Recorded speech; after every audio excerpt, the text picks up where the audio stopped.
South India shopping mall the wedding మంత్ర సరికొత్త wedding collection south India shopping mall. Firstly అసలు lorry driving ఎందుకు start చేశారు? నానమ్మని ఒకసారి ఉస్నాబాద్ ఊళ్ళో చూసిన, ఎందుకంటే షాప్లో పండి తిరుగుతా నేను అది ఎక్స్పెక్ట్ చేయలేదు. మరి ఇంటర్ తర్వాత ఎందుకు ఆపేశారు? రోడ్డు మీద ఓనర్ గారి కోసం కూర్చున్నా. నేను వచ్చేసి 400 ఇచ్చాను. 400 కరీంనగర్ నుంచి డైరెక్ట్ విజయవాడ ఎందుకు వెళ్ళిపోయినారు అసలు? అది నేను ఒక తెలియక చేసిన మిస్టేక్ మేడం. మిస్టేకా? పెద్ద తప్పు మేడం. ఓకే, అంటే ఏం జరిగింది? ఇప్పుడు ఎందుకు అంత బాధపడుతున్నారు? ఈ తప్పు చేయడం వల్ల ఈ విషయంలో జైలు కూడా వెళ్ళాల్సి వచ్చింది. ఆలోచించలేదా? అంటే ఇప్పుడు మా చెల్లి ఉంది నా తర్వాత, నేను ఇక్కడి నుంచి వెళ్ళిపోయినా ఏమైనా జరిగినా ఈ పని చేయడం వల్ల నా ఫ్యామిలీకి తప్పు చేసిన. డ్రైవర్లు అనగానే మాటలు అనడం, గట్టిగా అరిచేయడం ఇలా చేస్తూ ఉంటారు. చేస్తారా లేదు?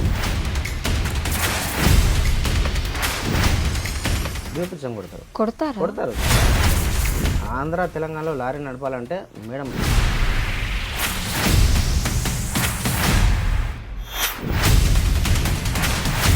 లారీ డ్రైవర్లు అనగానే రోడ్డు మీద నైట్ టైము ట్రాన్స్జెండర్స్ నిలబడి ఉంటారు, వీళ్ళే తీసుకెళ్ళిపోతూ ఉంటారు ఎక్కువ మందిని అని బుక్ చేసుకుంటారు. ఇట్లా లారీ డ్రైవర్లే కాదు, యాక్సిడెంట్లు అవుతాయని కూడా ఏమైనా తగ్గిపోతున్నాయంటారా ఇట్లా లారీ డ్రైవర్లు పెరగడం? అట్లా ఇంత ఫీల్డ్ బాగున్నా దీంట్లో శత్రువు మన ప్రాణం తీసేవాడు ఎవడు అని చెప్పేసి అంటే అందరం చూసిన ఒక వీడియో, డైరెక్ట్గా ఏడుస్తున్నారు మీరు. యాక్సిడెంట్ అయింది, ఇంకా నాకేం అర్థం అవ్వట్లేదు. ఇదంతా బాగానే ఉంది, దీనికంటే ఒక ఏమనుకుంటున్నారు మీ ఆయన గురించి? అంటే ఇంత కష్టపడి ఉంటారు, ఒక మాటలో ఏం చెప్పగలరు? చాలా మంది లవ్ మ్యారేజ్ చేసుకొని కొట్టి తిట్టి వదిలేసి వెళ్ళిపోయిన వాళ్ళు కూడా ఉన్నారు. నాకైతే బెస్ట్ ఆప్షనే అనుకుంటున్నాను. నేను టీనేజ్లో తెలియక తప్పులు చేశాను. హాయ్, హలో, నమస్తే, welcome back to our channel. నేను మీ వైషు. బేసిక్గా మనకి ఏదైనా వస్తువులు కావాలన్నా, మనం ఎక్కడికైనా ఫాస్ట్గా వెళ్ళాలన్నా, మనకి ఏదైనా అవసరమైన మనం ఇప్పుడు ఏం వాడుకుంటున్నా అవి అన్నీ మన కోసం తీసుకొచ్చిన వాళ్ళు ఖచ్చితంగా డ్రైవర్స్ అయి ఉంటారు.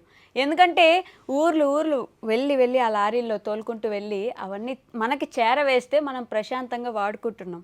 కానీ నిజం చెప్పండి, ఎంతవరకు మనం లారీ డ్రైవర్లకు కానీ లేదంటే ఏదైనా సరే డ్రైవింగ్ చేసే వాళ్ళకి ఎంతవరకు రెస్పెక్ట్ ఇస్తుంటారు? సమాజం ఎంతవరకు వాళ్ళని గుర్తిస్తుంది రెస్పెక్ట్ ఇస్తూ? అలా నాకు చాలా తక్కువ మందే కనిపిస్తారు. కానీ ఈ మధ్య కాలంలో యూట్యూబ్లో వీడియోస్ చేస్తూ డ్రైవర్స్కి కూడా మంచి రెస్పెక్ట్ పెరగాలని వాళ్ళు చేసే వీడియోస్ అన్నీ మిగతా వాళ్ళకి ఇన్స్పిరేషన్ అని చెప్పుకోవాలి. అయితే వాళ్ళకు కూడా కష్టాలు ఉంటాయిగా, మరి దాంట్లో కూడా చాలా ఇది అసలు వెళ్తే వస్తారా రారా, ఎక్కడైనా యాక్సిడెంట్ అయితే పరిస్థితి ఏంటి, ఇలాంటివి కూడా ఉంటాయిగా. మరి ఆ విషయాలన్నీ మాట్లాడడానికి ఈరోజు నాతో పాటు విజయవాడ ట్రక్ బ్లాగ్స్ నుంచి రమేష్ గారు ఉన్నారు. రమేష్ గారితో మాట్లాడదాం. హలో అండి. నమస్తే, బాగున్నారా? ఓకే, రమేష్ గారు, ఫస్ట్లీ అసలు లారీ డ్రైవింగ్ ఎందుకు స్టార్ట్ చేశారు? నేను చేయాలని నాకు ఇవన్నీ అనుకోకుండా వచ్చేసినాయి మేడం. నాకు ఓకే, ముందు ఫస్ట్ ఆఫ్ ఆల్ మా పుట్టిన ఊరు వచ్చేసి చౌటుపల్లి, ఉస్నాబాద్ మండలం, మాకు సిద్దిపేట దగ్గర ఉంటుంది, తెలంగాణ. ఓకే, దాని తర్వాత ముందు ఊళ్ళో పని చేసుకుంటూ ఈ లారీ ఫీల్డ్ ఏంటంటే జీతానికి ఆశపడి ఫీల్డ్లోకి వచ్చిన అవకాశం ఇది. దాని తర్వాత క్లీనర్ పొజిషన్ ఉంటే ఒక రకమైన జీతం, డ్రైవర్ ఉద్యోగం సంపాదించుకుంటే ఒక రకమైన జీతం, జీతానికి ఆశపడి ఫీల్డ్లోకి రావాల్సి వచ్చింది. ఓకే, అర్థమైంది. కాకపోతే మీ పేరెంట్స్ ఏం చేసేవాళ్ళు అప్పుడు? పేరెంట్స్ అమ్మ ఉండేది మేడం. నాన్న చిన్నప్పుడు నాకు ఒక 6th క్లాస్ ఉన్నప్పుడు భీవండి, మేము పద్మశాలి. ఓకే, మా నాన్న వర్క్ వచ్చేసి మగ్గన వేయటం. అది ముంబై దగ్గరలో భీవండి అని చెప్పేసి ఏరియా ఉండేది, అక్కడ పనిచేసేవాడు. వృత్తిరీత్యా పని చేసుకుంటూ ఆయన కళ్ళు కనబడక ఇంటికి వచ్చేసాడు.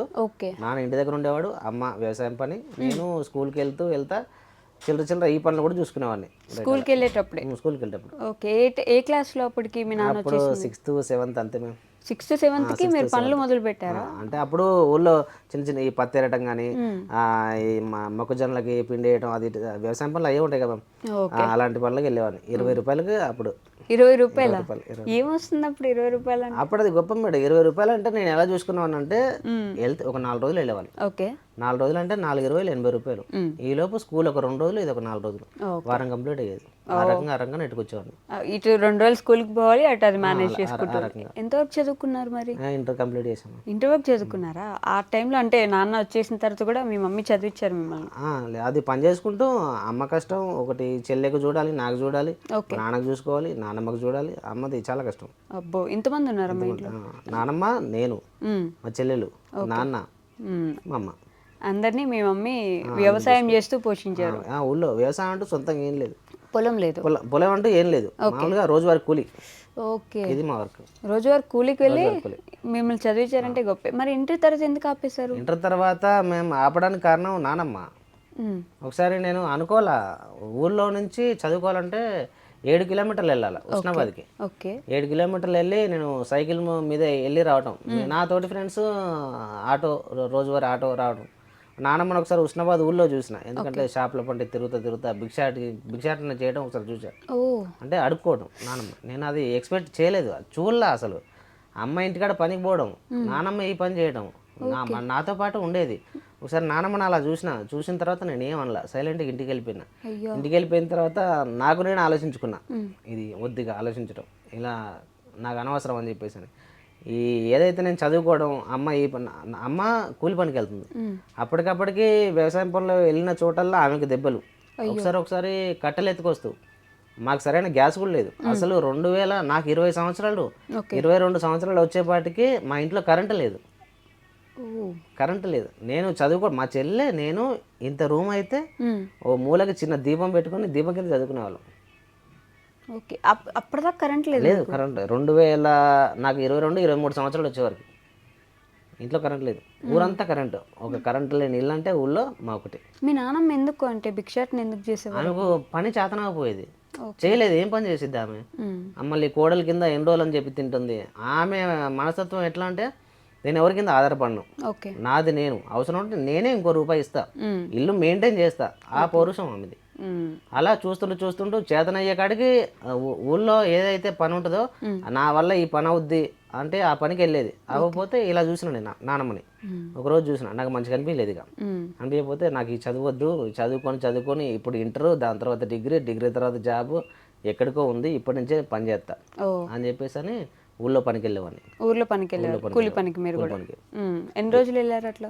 వెళ్ళాం మేము ఒక 2-3 సంవత్సరాలు వెళ్ళినా, 2 సంవత్సరాలు అట్లా. ఎంత ఇస్తారు ఒక రోజు కూలికి వెళ్తే? ఒక రోజు కూలి నా స్టార్టింగ్ కూలి 20 రూపాయలు మేడం. పత్తి ఏరటం, కలుపు మొక్కలు తీయటం, ఈ వరి నాట్లు వేయటం, ఇలాంటి అన్ని పనులకు, వ్యవసాయం పనులు, సర్వం పనులు చేసిన ఊళ్ళో. కరువు పనికి కూడా 150-300 అప్పుడు కరువు పని లేదు మేడం. ఓకే. అప్పుడు లేదా? లేదు, ఓన్లీ ఇదే పని.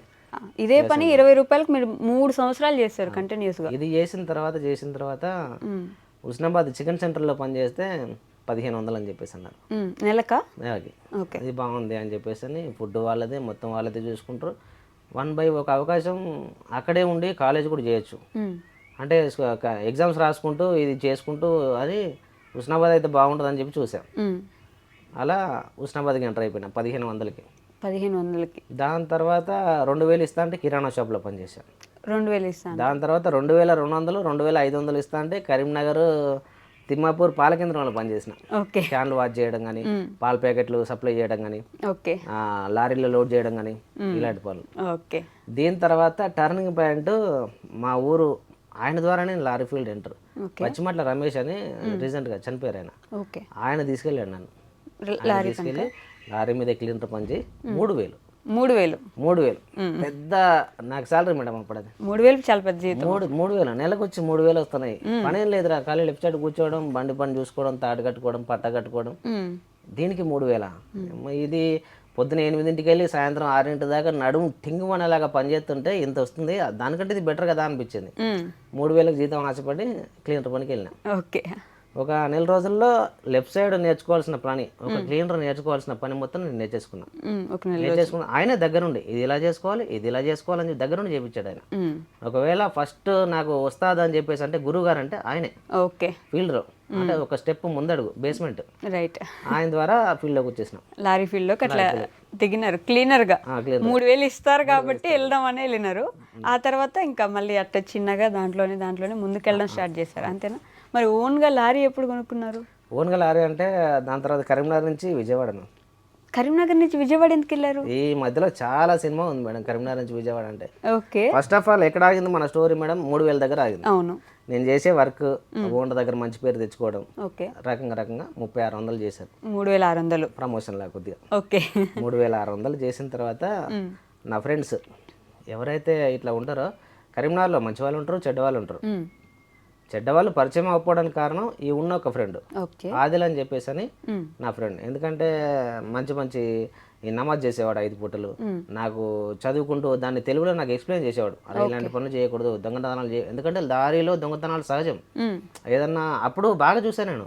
ఏదైనా లోడ్ వేసుకెళ్తే కానీ డ్రైవర్ తెలియకుండా ఇవ్వండి దాన్ని చూసుకోవడం, డ్రైవర్ వెళ్ళిపోయిన తర్వాత ఆ డబ్బులు పాకెట్కి మన కింద వాడుకోవడం, అలాంటివి మనం చేయకూడదు, అవి తప్పు అని చెప్పేసి నన్ను సరైన మార్గంలో నడిపించాడు ఫస్ట్ ఫ్రెండ్.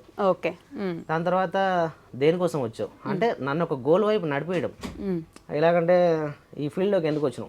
నేర్చుకుందాం అని కొందరు వస్తారు, నేర్చుకొని వెళ్ళిపోదాం అని చెప్పి కొందరు వస్తారు. 3,000 జీతానికి ఆశపడి 3 నెలలు చేసుకుంటే 9,000 ప్లస్ బోనస్ కింద ఒక 1,000. 3 నెలలు చేసుకుంటే 10,000 వస్తున్నాయి. 10,000 కోసం కొందరు వస్తారు. దేనికోసం వచ్చావు అని చెప్పి కొంచెం ఆలోచింపజేశాడు. నాకు అంత తెలియదు మరి నువ్వు దేనికోసం వచ్చావంటే నా టార్గెట్ డ్రైవర్, లెఫ్ట్ సైడ్ నుంచి రైట్ సైడ్ రావాలి, లెఫ్ట్ సైడ్ నుంచి రైట్ సైడ్కి వెళ్ళాలి. ఆయన టార్గెట్ అది. నా టార్గెట్ మెయిన్ డబ్బులు ఎక్కువ కావాలి. అలా చేస్తే ఏంటి మరి? ఓకే. 6,000 ఇక్కడ 3,000 అక్కడ 6,000. అక్కడ 6,000 ప్లస్ రోజువారీ బేట, కమిషన్లు. రోజువారీ బేట అంటే? రోజువారీ బేట అంటే తిండి ఖర్చులు. ఓకే. రోజుకి అప్పుడు 100 రూపాయలు. ఒక ట్రిప్ పొద్దునెళ్ళి సాయంత్రం వరకు ఒక ట్రిప్ కంప్లీట్ చేసుకుంటే ఒక 300 రూపాయలు. Okay. Local trip Karimnagar association union office నుంచి రైల్వే స్టేషన్కి, గర్రపల్లి నుంచి గర్రపల్లి గోడ్ హౌస్ నుంచి రైల్వే స్టేషన్కి, ఈ రకంగా రోజుకు 2-3 ట్రిప్పులు పడేటి. ఓకే. ట్రిప్కు 100 రూపాయలు లేదా ట్రిప్కు 200 రూపాయలు. ఇవన్నీ కలిపితే 15,000 రూపాయలు అయ్యేటి. అవన్నీ దాచిపెట్టుకునే వాళ్ళు. అవన్నీ అంటే ఓనర్ దగ్గర సేవ్ అయ్యేటి. మనం లెక్క రాసుకునే వాళ్ళం. ఇవన్నీ ఓనర్ దగ్గర సేవ్ అయ్యేటి. 6,000 జీతం ఆయన దగ్గర సేవ్. రోజువారీ బయట మాత్రం మనకి ఇచ్చేవాళ్ళు. తిండి ఖర్చులు వీటితో ఇవి తిండి ఖర్చులకు వాడుకో, మిగతా ఏం ఖర్చు చేసుకోకని చెప్పేసి అవి సేవింగ్స్. మిగతా మొత్తం ట్రిప్ మామూలు మిగతా వగైరా జీతం ఇదంతా ఓనర్ దగ్గర సేవ్ అయ్యింది. నెలకు వచ్చే వరకు 15,000 ఆయన దగ్గర సేవ్ అవుద్ది. ఒకటేసారి తీసుకోవచ్చు. ఎట్లా 15,000? ఎట్లయినా 6,000 కదా మీ జీతం? 6,000 జీతం. రోజుకో ట్రిప్ పడుతుంది. అవును. ట్రిప్ వచ్చి 300 సపరేట్ మళ్ళీ. అంటే నెలకు 30 పడవు, 20 వేసుకోండి. ఓకే. 6,000 అవి 12,000 అవుతున్నాయి. రోజువారీ బేటాలు అదని ఇదని చాలా ఇంకా అయితే 15,000 అవుతాయి. అయితే ఇవన్నీ 15,000. అప్పుడు మళ్ళీ ఆలోచన లెఫ్ట్ సైడ్ నుంచి రైట్ సైడ్ రావాలా. కానీ ఇదంతా ఈజీగా ఏ పని కాదు. అవును. ఒక సంవత్సరం కృషి ఇది. రావాలని చెప్పేసి అంటే మా డ్రైవర్ గారు ఉండేవాళ్ళు, బండి ఇచ్చేవాళ్ళు అస్సలు కాదు. ఓకే. ఇలా కాదని చెప్పేసి అని ఎక్కడన్నా బండి పెడితే జస్ట్ స్టార్ట్ చేసేవాడిని అంతే. అటు సైడ్ ఇటు సైడ్ క్లీన్ చేసుకొని ఆయన 60 రూపాయలు ఇచ్చేవాడు మేడం వంటకి. ఓకే. 60 రూపాయలు వంటకి. అప్పుడు 60 రూపాయలు వంట చేయమని ఇచ్చేస్తే హుజరాబాద్ డ్రైవర్ గారిది 60 రూపాయలు వంట చేయమని ఇస్తే 28 రూపాయలు కేజీ బియ్యం. ఇప్పుడు 80 రూపాయలు మేడం. ఇప్పుడు నేను ఏదైనా డ్యూటీకి వెళ్ళి కొనుక్కోవాలనుకుంటే 28 రూపాయలు కేజీ బియ్యం. దాంట్లోనే ఆయిల్, సరుకు వగైరా ఉప్పులు పప్పులు అన్ని కొనుక్కొని ఒక 10 రూపాయలు నేను మిగిలించుకునేవాడిని. 60లో నాకు టీ ఖర్చులు దానికని చెప్పేసి అని ఒక 10 రూపాయలు నేను మిగిలించుకొని మిగతా 50లో వంట చేసి పెట్టేవాడిని. ఈ రకంగా ఒక సంవత్సరం కష్టపడితే నాకు బండి ఇవ్వలేదు అస్సలు, రైట్ సైడ్ రానివ్వలే. నేను బాగా ట్రై చేసేవాడిని. ఎందుకంటే మైండ్లో ఒకటే ఆలోచన, 15,000 ఇదే ఆలోచన. రానివ్వలే. నేను ఆయన లేనప్పుడు సాయంత్రం ఇంటికి వెళ్ళిపోయేవాడు. అన్లోడ్ అవ్వకపోయినా లోడ్ అవ్వకపోయినా నేను కొద్దిగా రైట్ సైడ్ వచ్చి స్టీరింగ్ మీదకి వచ్చి కొంచెం ఊహించుకునేవాడిని. బండి హైవేలో వెళ్తున్నాను, డబుల్ రోడ్లో వెళ్తున్నాను అని చెప్పేసి నాకు నేను ఊహించుకునేవాడిని. బండి స్టార్ట్ చేయకుండా పర్లా, ఊహించుకునేవాడిని. కొద్దిగా స్టార్ట్ చేసుకోవడం. డ్రైవింగ్ చేసే వాళ్ళకి బండి స్టార్ట్ చేస్తే ఆ సౌండ్కి బాగా ఇదవుతుంటారు కదా, ఇంట్రెస్ట్ వస్తుంది బాగా కదా. అప్పుడు ఇప్పుడు కొత్త బళ్ళు అంతగా లేవు. BS3లు BS2లు అవి ఎక్కువ. ఆర్డినరీ స్టీరింగ్స్ అది నేర్చుకోవడం గొప్ప. అది నేర్చుకున్నాడు ఇప్పుడు ఏదైనా నడపగలుగుతారు. సరే డ్రైవర్ లేనప్పుడు స్టీరింగ్ మీద కూర్చొని నాకు ఏదో చిన్నపిల్లడు స్టీరింగ్ తిప్పుతూ ఉంటారు కదా, అలా తిప్పేవాడిని అంతే. హైవేలో వెళ్తున్నాను ఏదో కలగనేవాడిని దాని మీద కూర్చొని. తర్వాత మెల్ల స్టార్ట్ చేయడం మొదలుపెట్టిన. స్టార్ట్ చేసిన తర్వాత ఈ బాగా డ్రైవర్ని అబ్జర్వ్ చేసేవాడిని ఆయన నడిపేటప్పుడు. క్లచ్ ఎలా వేస్తున్నాడు ఇదంతా బాగా కాపీ చేసుకొని ఆయన లేనప్పుడు ముందుకి వెనక్కి ఈ రకంగా కొన్ని నెల రోజులు ట్రై చేసినాం. దాని తర్వాత ఫస్ట్ ఆపర్చునిటీ ఎప్పుడు వచ్చిందంటే ఆయన ఊరు వెళ్ళిండు, రావాల్సిన టైం కంటే గంట లేటుగా వచ్చిండు. అన్లోడ్ అవ్వాల్సిన బండి ముఠా వాళ్ళు వచ్చేసిలు, హమాలి వాళ్ళు వచ్చేసిలు, బండి అన్లోడ్ చేస్తే తీసుకెళ్ళి పాయింట్లో పెట్టు. డ్రైవర్ లేడు. నా పని ఏంటి వంట చేసుకొని ఆయన వచ్చేపాటికి వంట చేసి రెడీ పెట్టేసి క్యాబిన్ మొత్తం నీట్గా తుడిచేసి అద్దాలు తుడిచేసి రెడీ పెట్టిన. డ్రైవర్ రాలా. ఇప్పుడు యథావిధంగా వచ్చేవాడు, ఈరోజు రాలా. వాళ్ళు ఆగట్లేదు. రాలేదు అని చెప్పేసి అంటే వెనకాల బండికి అవకాశం దొరుకుతుంది. నేను స్టార్ట్ చేసి కాటా పెట్టుకుని తీసుకెళ్ళి అన్లోడింగ్ పాయింట్లో పెట్టిన. అప్పుడు ఎవరు పెట్టారు అని చెప్పేసి నేను పెట్టిన. ఎలా పెట్టావు, ఎక్కడ తగిలిచ్చావా, ఆ గేట్లో ఎలా తెచ్చావు, ఈ గేట్లో ఎలా తెచ్చావు, ఆయనకున్న డౌట్స్ అడిగాడు. లేదన్నా ఇలా తెచ్చాను అలా తెచ్చాను అని చెప్పేసి చెప్పిన. ఓకే అని చెప్పేసాను. పక్కన కూర్చున్నాడు. అన్లోడ్ అయిపోయింది. తీసుకెళ్ళి ఎలాగైతే లోపల పెట్టావో అలాగే తీసుకెళ్ళి బయట పెట్టావు అని చెప్పేసాను. అప్పుడు ఒక అవకాశం దొరికింది, ఛాన్స్ వచ్చింది. దాని తర్వాత ఇక ఏ పని ఉన్నా చిన్న పని ఉన్నా నాకే చెప్పడం. ఈ హైవే మీద బండి నడపడం అంటే కరీంనగర్లో రమేష్ గారు అని ఆయన మెయిన్ మా ఉస్తాద్, మా గురుగారు. ఈ ఆయన పర్ఫెక్ట్గా నాకు ఆయన వల్ల హైవే మీద పర్ఫెక్ట్గా నేర్చుకున్నా. ఆయన వల్ల బయటికి తిరగటం, జిల్లాలు దాటడం, రాష్ట్రాలు దాటడం ఆయన వల్ల. అప్పటి నుంచి మీరు డ్రైవింగ్లోకి వెళ్ళిపోయారా? ఆటోమేటిక్గా డ్రైవింగ్లోకి వెళ్ళిపోయా. ఈయన ఒప్పుకున్నాడా మీకు డ్రైవర్గా చేస్తూ ఉన్నాడు కదా? ఆయన మారిపోయాడు. ఆయన వేరే బండికి వెళ్ళిపోయాడు. ఆయన వేరే బండికి వెళ్ళిపోయిన తర్వాత మా ఓనర్ గారికి 3 బళ్ళు, ఇంకో బండికి నేను మారిపోయినా. నేను మారిపోయిన తర్వాత అప్పుడు ఆయన కింద 36,000 శాలరీ, నాకు 3600 శాలరీ, నెలకు 3600 శాలరీ, పర్ఫెక్ట్ డ్రైవింగ్. నేను ఆయనతో సమానంగా. నువ్వు 12 గంటలు నడుపుతావా, నేను 12 గంటలు. నీకు 8 గంటలు తోలుతావా, నేను 8. అవసరం ఉంటే నువ్వు పక్కన కూర్చొని నేను చూసుకుంటా. ఈ రకంగా. తర్వాత ఇంకో సెకండ్ ఆప్షన్ ఏంటంటే మేడం లైఫ్ లైన్, ఈ విషయం మా ఓనర్ గారికి తెలియదు. తెలిసిన తర్వాత చాలా మంచి వ్యక్తి ఆయన తెలిసిన తర్వాత వాళ్ళ బ్రదర్ ఆయనకి చెప్పాడు. డ్రైవర్ ఇంటికి వెళ్ళిపోయిన తర్వాత యూనియన్ ఆఫీస్ పార్కింగ్లో వారం ఆపేసాడు బండి. లారీలో ఆగటం ఏ ఓనర్కి ఇష్టం ఉండదు. ఎందుకంటే ఫైనాన్స్లు ఉంటాయి, చాలా ట్యాక్స్లు కట్టాల్సి ఉంటాయి. ఎందుకు ఆపినావు అని చెప్పేసి అని ఓనర్ వాళ్ళ బ్రదర్ అడిగితే డ్రైవర్ లేడు దానికి. మనలో కుర్రోడు ఉన్నాడు కదా తోలుతాడు, నీకు తెలియదా అని చెప్పేసి. బండి పర్ఫెక్ట్గా నడుపుతాను, నేను చాలాసార్లు చూసా, నాకు ఆ విషయం తెలియదు, ఎప్పుడు చెప్పలేదు, ఎవరు చెప్పలేదు, చూడలేదు నేను అని చెప్పేసి. అంటే నీకు తెలియకుండా మెయింటైన్ చేసాము, ఫోన్ చేసి చెప్పు పలానా చోటుకి వెళ్ళమని చెప్పేసి అని ఆయన అప్పుడు చెప్పారు నాకు. రమేష్ ఇట్ట ఫోన్ చేసిన తర్వాత రమేష్ ఇట్ట బండి తీసుకెళ్ళు గర్రెపల్లి గోడౌన్ నుంచి. ఫస్ట్ నాకు బాగా గుర్తుంది, కరీంనగర్ గోదావరిఖండ్ రూట్లో ఉంటుంది గర్రెపల్లి ఊరని. అక్కడ సిడబ్ల్యూసి గోడౌన్స్ ఉన్నాయి, గవర్నమెంట్ వారి గోడౌన్స్. ఆ గోడౌన్ నుంచి రైల్వే స్టేషన్కి రైల్వే గూడ్స్ బండి ఉంటుంది కదా, దానిలో ఫిలప్ చేయాలి మేము. అది రాష్ట్రాలు దాటుకుంటూ పక్క రాష్ట్రానికో పక్క దేశానికో వెళ్ళిపోద్ది దాంట్లో ఫిలప్ చేస్తే. ఆ పని అది ట్రిప్కు 3 or 4 పడతాయి.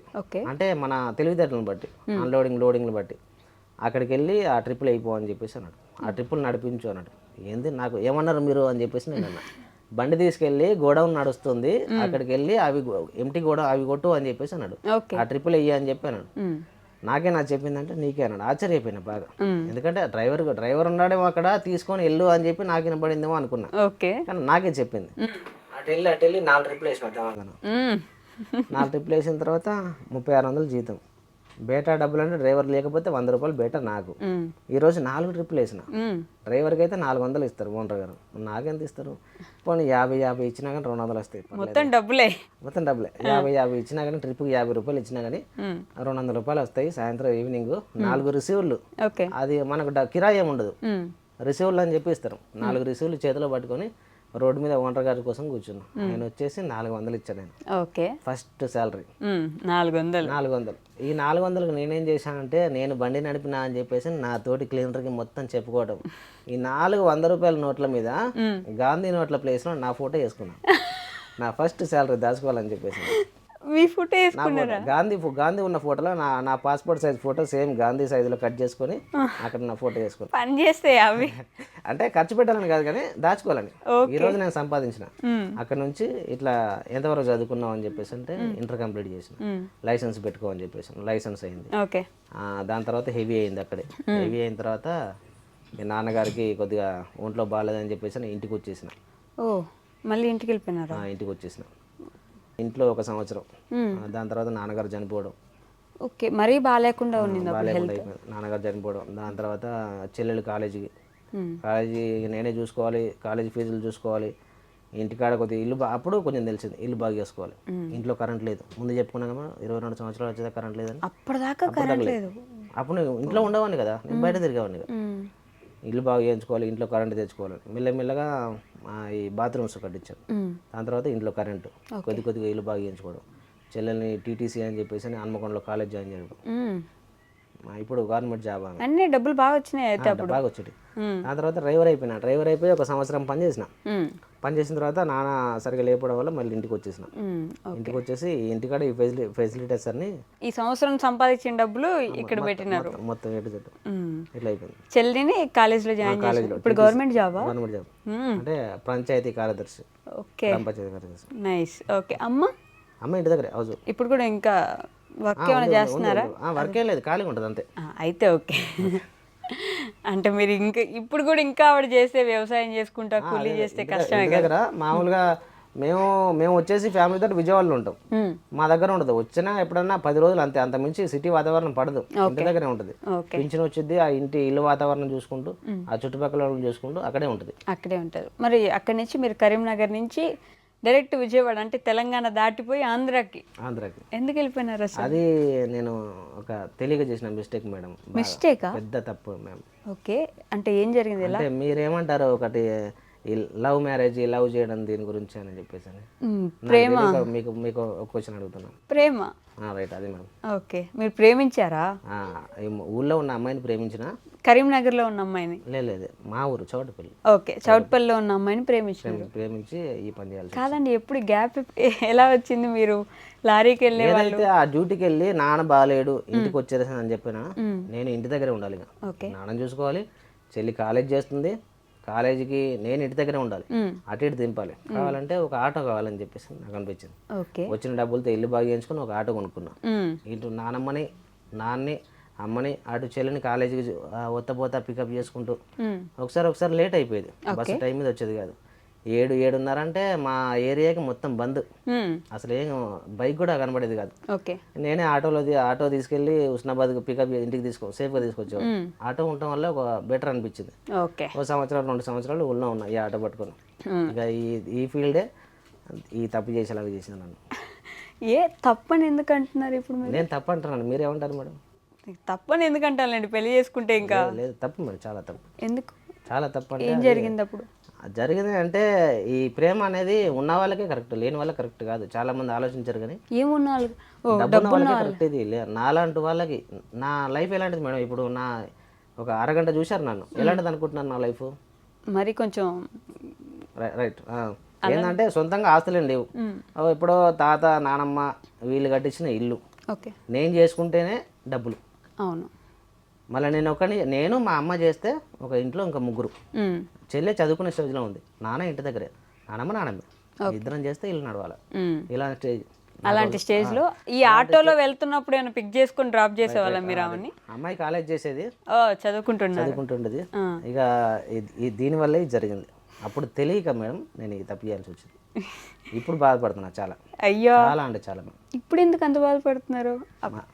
అయిన సెట్ అయిపోయింది కదా ఇప్పుడు అంతా. అంటే నాకేం బాధ లేవు మేడం, ఆమె తరపున నేను ఏంటంటే వాళ్ళది చాలా పెద్ద ఫ్యామిలీ మేడం. అయ్యో, చాలా అంటే చాలా పెద్ద ఫ్యామిలీ. ఎందుకంటే ఓ లెక్కను చూసుకోవాలంటే ఈ వీడియో వాళ్ళు కనుక చూస్తారు కావచ్చు, ఒకవేళ నాకు ఎంతవరకు అంటే గోల్ ఉండేదంటే నన్ను కలుపుకోకపోయినా పర్లేదు, యాదవ్స్ వాళ్ళు నన్ను కలుపుకోకపోయినా పర్లేదు, ఆ అమ్మాయిని కలుపుకుంటే బాగుండు అని చెప్పేసి అని ఎప్పుడు ఉండేది, చాలా వరకు ఉండేది. ఓకే, అంటే ఇంకా మాట్లాడుకో అసలు 10 సంవత్సరాలు ఇప్పటికి. 10 సంవత్సరాలు? 2 పిల్లలు ఇప్పుడు, ముందు అమ్మాయి తర్వాత అబ్బాయి. సీరియస్లీ ఇంకా మాట్లాడలేదా? అవకాశం లేదు. కాస్ట్ డిఫరెంటా? తెలియదు, వాళ్ళ ఆప్షన్ ఏ ఉండదు. అంటే మీది వాళ్ళది సేమ్ కాస్ట్ కాదు? మేము పద్మశాలి, వాళ్ళు యాదవ్స్. 10 సంవత్సరాలు అయింది ఇప్పుడు కూడా. ఎలా పెళ్లి చేసుకున్నారు ఇద్దరు? పెళ్ళి ఊళ్ళోనే చేసుకున్నాం, గుళ్ళో. అదే ఊర్లో? అదే ఊళ్ళో కాదు, అంటే మా పక్కన ఊళ్ళో, కరీంనగర్లో చేసుకున్నారు. మీ మమ్మీ వాళ్ళకి ఓకేనా అప్పటికి? అమ్మ ఒకతే కదా ఇంట్లో, అంత తెలియగల వాళ్ళు ఎవరు లేరు. ఒకటి ఏంటంటే మాకు పెద్దగా తెలియదు. ఒక ఇంట్లో ఈ బయట ప్రపంచం తెలిసిన వాడిని అంటే నేను ఒక్కనే. ఓకే. నేను ఏజ్ చెప్తుంది నమ్మే వాళ్ళ ఇంట్లో. కాదు, మీకు కూడా మీ సిచ్యువేషన్ తెలుసు కదా, అంటే నా పరిస్థితి ఇది, నేను ఇంట్లో మీరే చేసి పెడుతున్నారు, మీరే సంపాదిస్తున్నారు, ఇది ఇస్తే తప్ప నా ఫ్యామిలీ గడవదు అని మీకు తెలుసు. అప్పుడు ఆటో తోలాలంతే. ఒక అమ్మాయిని ప్రేమించి ఆ అమ్మాయిని ఒప్పించి పెళ్లి చేసుకోవడం. ఆవిడ ఎలా ఒప్పుకున్నారు అసలు? మీరు జస్ట్ అప్పుడు ఆటో తోలుతున్నారు, మంచి ఫ్యామిలీ ఆవిడది, బాగా చదువుకుంటున్నారు, ఎలా ఒప్పుకున్నారు ఆవిడ? ఎలా ఒప్పుకున్నారంటే మరి ఆమె తెలిసి అంటే మొత్తానికి ఒప్పుకున్నారు. ఎలా అంటే అప్పుడు ఏమో మేడం అర్థం కాలేదు మేడం. అప్పుడు అది తెలియనిజా మరి దాన్ని ఏమంటారా, అదే ప్రేమ గుడ్డిది ఎడ్డిది ఇలా ఆ టైపు తెలియలేదు. ఆమెకు తెలియలేదు ఒక రకంగా, నాకు తెలియలేదు. ఎందుకంటే ఆమెకు చాలామంది చెప్పారు. ఒక్కొక్కసారి ఇలా ఈ తప్పు చేయడం వల్ల వాళ్ళ ఇంట్లో తెలిసింది, మా ఇంట్లో తెలిసింది. తెలిసి గొడవలు అయినాయి, చాలా ఇదైంది అదైంది అని చెప్పేసి ఆమెకు చెప్పే పద్ధతిలో ఆమెకు చెప్పిళ్ళు, నాకు చెప్పే పద్ధతిలో నాకు బాగా బీభత్సంగా తెలుసు. ఆల్రెడీ స్టేషన్లో కూడా ఒక వారం వేశారు నన్ను పడుకు. స్టేషన్లో ఉన్నారు మీరు? స్టేషన్ నేను నా ఫ్రెండ్స్ వీళ్ళందరూ స్టేషన్లో వేశారు. మీరు కొట్టారు. సినిమా కైండ్ ఆఫ్ స్టోరీ చేస్తున్నారు మీరు అప్పుడే. ఓకే. అయినా కూడా మళ్ళీ లేదు, నేను ఆ అమ్మాయిని చేసుకుంటా, నాకు ఆ అమ్మాయి కావాలని వచ్చిన తర్వాత ఆమెను తీసుకొని ఇట్లా కాదు అని చెప్పేసి అని ఎంగేజ్మెంట్ పెళ్ళి ప్లాన్ చేస్తుంటే ఆ అమ్మాయిని తీసుకొని నేను విజయవాడ రావాల్సి వచ్చింది. వాళ్ళ ఇంట్లో తనకి పెళ్ళి సపరేట్గా ప్లాన్ ఎంగేజ్మెంట్ ప్లాన్ చేస్తుంటే ఇలా జరుగుతుందని చెప్పేసి అని అప్పుడు ఊళ్ళోనే ఉండవని నేను ఈ విషయంలో జైలు కూడా వెళ్ళాల్సి వచ్చింది. కేసు అది ఇది అని చెప్పేసి అని వారం రోజులు స్టేషన్లో వారం రోజులు ఉంచారు. తర్వాత జైలు. కానీ ఆలోచించలేదా అంటే ఇప్పుడు మా చెల్లి ఉంది నా తర్వాత, నేను ఇక్కడి నుంచి వెళ్ళిపోయినా ఏమైనా జరిగినా? అదే మేడం, అందుకే ఇప్పుడు నేను అదే తప్పు అంటున్నాను. ఒకటి ఈ పని చేయడం వల్ల నా ఫ్యామిలీకి తప్పు చేసిన. ఒకటి వాళ్ళని ఆ అమ్మాయిని పెద్ద కుటుంబంలోంచి, చాలా అంటే చాలా పెద్ద కుటుంబం. వాళ్ళ ఇంట్లో మేడం వంట చేయాలంటే పొద్దున ఒకసారి, సాయంత్రం ఒకసారి. కానీ వాళ్ళ ఇంట్లో పొద్దుకు 4 సార్లు వంటలు అవుతాయి. అంత పెద్ద కుటుంబం. అంటే ఆ ఇంటికి జనాలు అలా వస్తా పోతా ఉంటారు. సరదాగా ఉండదు. గొర్రెలు బర్రెలు, చాలా పెద్ద ఫ్యామిలీ. రీసెంట్గా వాళ్ళ తమ్ముడు పెళ్ళి అయింది. కానీ మీరు నేను పోలేదు. మాకు అవకాశం ఎలా ఉంటుంది మేడం? పిలవలేదు. అది మిస్ అవుతారా ఆవిడ? బాగా అంటే ఆమె ఏడుపు అది. నాకు అనిపించేది ఇదంతా ఎందుకు అనిపించింది మేడం, అసలు నేను చేసింది ఏంటి అసలు, అది నేను అసలు అప్పుడు ఇలా చేశాను, ఇలా నాకు తెలియలేదు. అసలు తెలితే అసలు నేను అసలు ఆ వైపు చూసేవాడిని కాదు. నాకు ఒక అవకాశం వెనక్కి తిరిగే అవకాశం దొరికితే బాగుండే అనిపించింది నాకు. ఏడ్చేవాళ్ళ బాగా? అమ్మాయి ఏడ్చిద్ది బాగా, మా అమ్మ కావాలి నాన్న కావాలని. నాకు కనీసం వాళ్ళ దగ్గర నాకు ఏం అవసరం లేదు వాళ్ళ దగ్గర. వాళ్ళు ఏదైనా సొంతంగా పెట్టారు, నాకు లేదా తినడానికి, నాకు అన్నీ ఉన్నాయి. కానీ నేను ఆ ఇంట్లోకి వెళ్ళాలి, ఓ 4 రోజులు వాళ్ళతో సరదా గడపాలి, రావాలి. అల్లుడు మర్యాద చూడాలి. ఆమె టార్గెట్ అది. ఓకే. నా కోసం కాదు, ఆమె నాకు చెప్పిద్ది, నీకు లేకున్నా పర్లేదు, నాకైనా ఉండాలి ఇంట్లో. నేను అదే కోరుకుంటా. నాకు లేకున్నా పర్లేదు, ఆ ఇంట్లో నాకు లేకున్నా పర్లేదు, ఎంట్రీ నీకు ఉండాలి.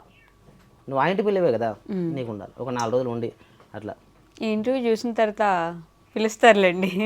ఏం తెలియదు మేడం. తెలీదా? తెలియదు, చెప్పలేదు. ఖచ్చితంగా పిలుస్తారండి. నేను కూడా అడుగుతున్నాను, పిలవండి. 10 సంవత్సరాలు అయిపోయింది, 2 పిల్లలు ఉన్నారు. మీరైనా మీ మనవరాలను చూసుకోవాలనుకుంటారు కదా, వాళ్ళ కోసమైనా జస్ట్ ఒకసారి ఇంటికి పిలిస్తే ఆవిడ కూడా సరదా తీరిపోతుందని నేను అనుకుంటున్నాను. మీకు మంచిగా అనిపిస్తే ఒకసారి పిలవండి ఇంటికి ఖచ్చితంగా. ఈ ఇంటర్వ్యూ అయిపోయేలోపు నేను మళ్ళీ ఆవిడని కూడా ఒకసారి చూపించడానికి ప్రయత్నిస్తాను, ఎందుకంటే ఖచ్చితంగా చూపిద్దాం. ఓకేనా? నేను ఒకసారి ఇంట్లో డ్యూటీకి వెళ్ళి వచ్చిన తర్వాత సరదాగా బయట కూర్చొని వరండాలో కూర్చొని మీ ఇద్దరం ఇట్లా మాట్లాడుకుంటూ ఉంటాం.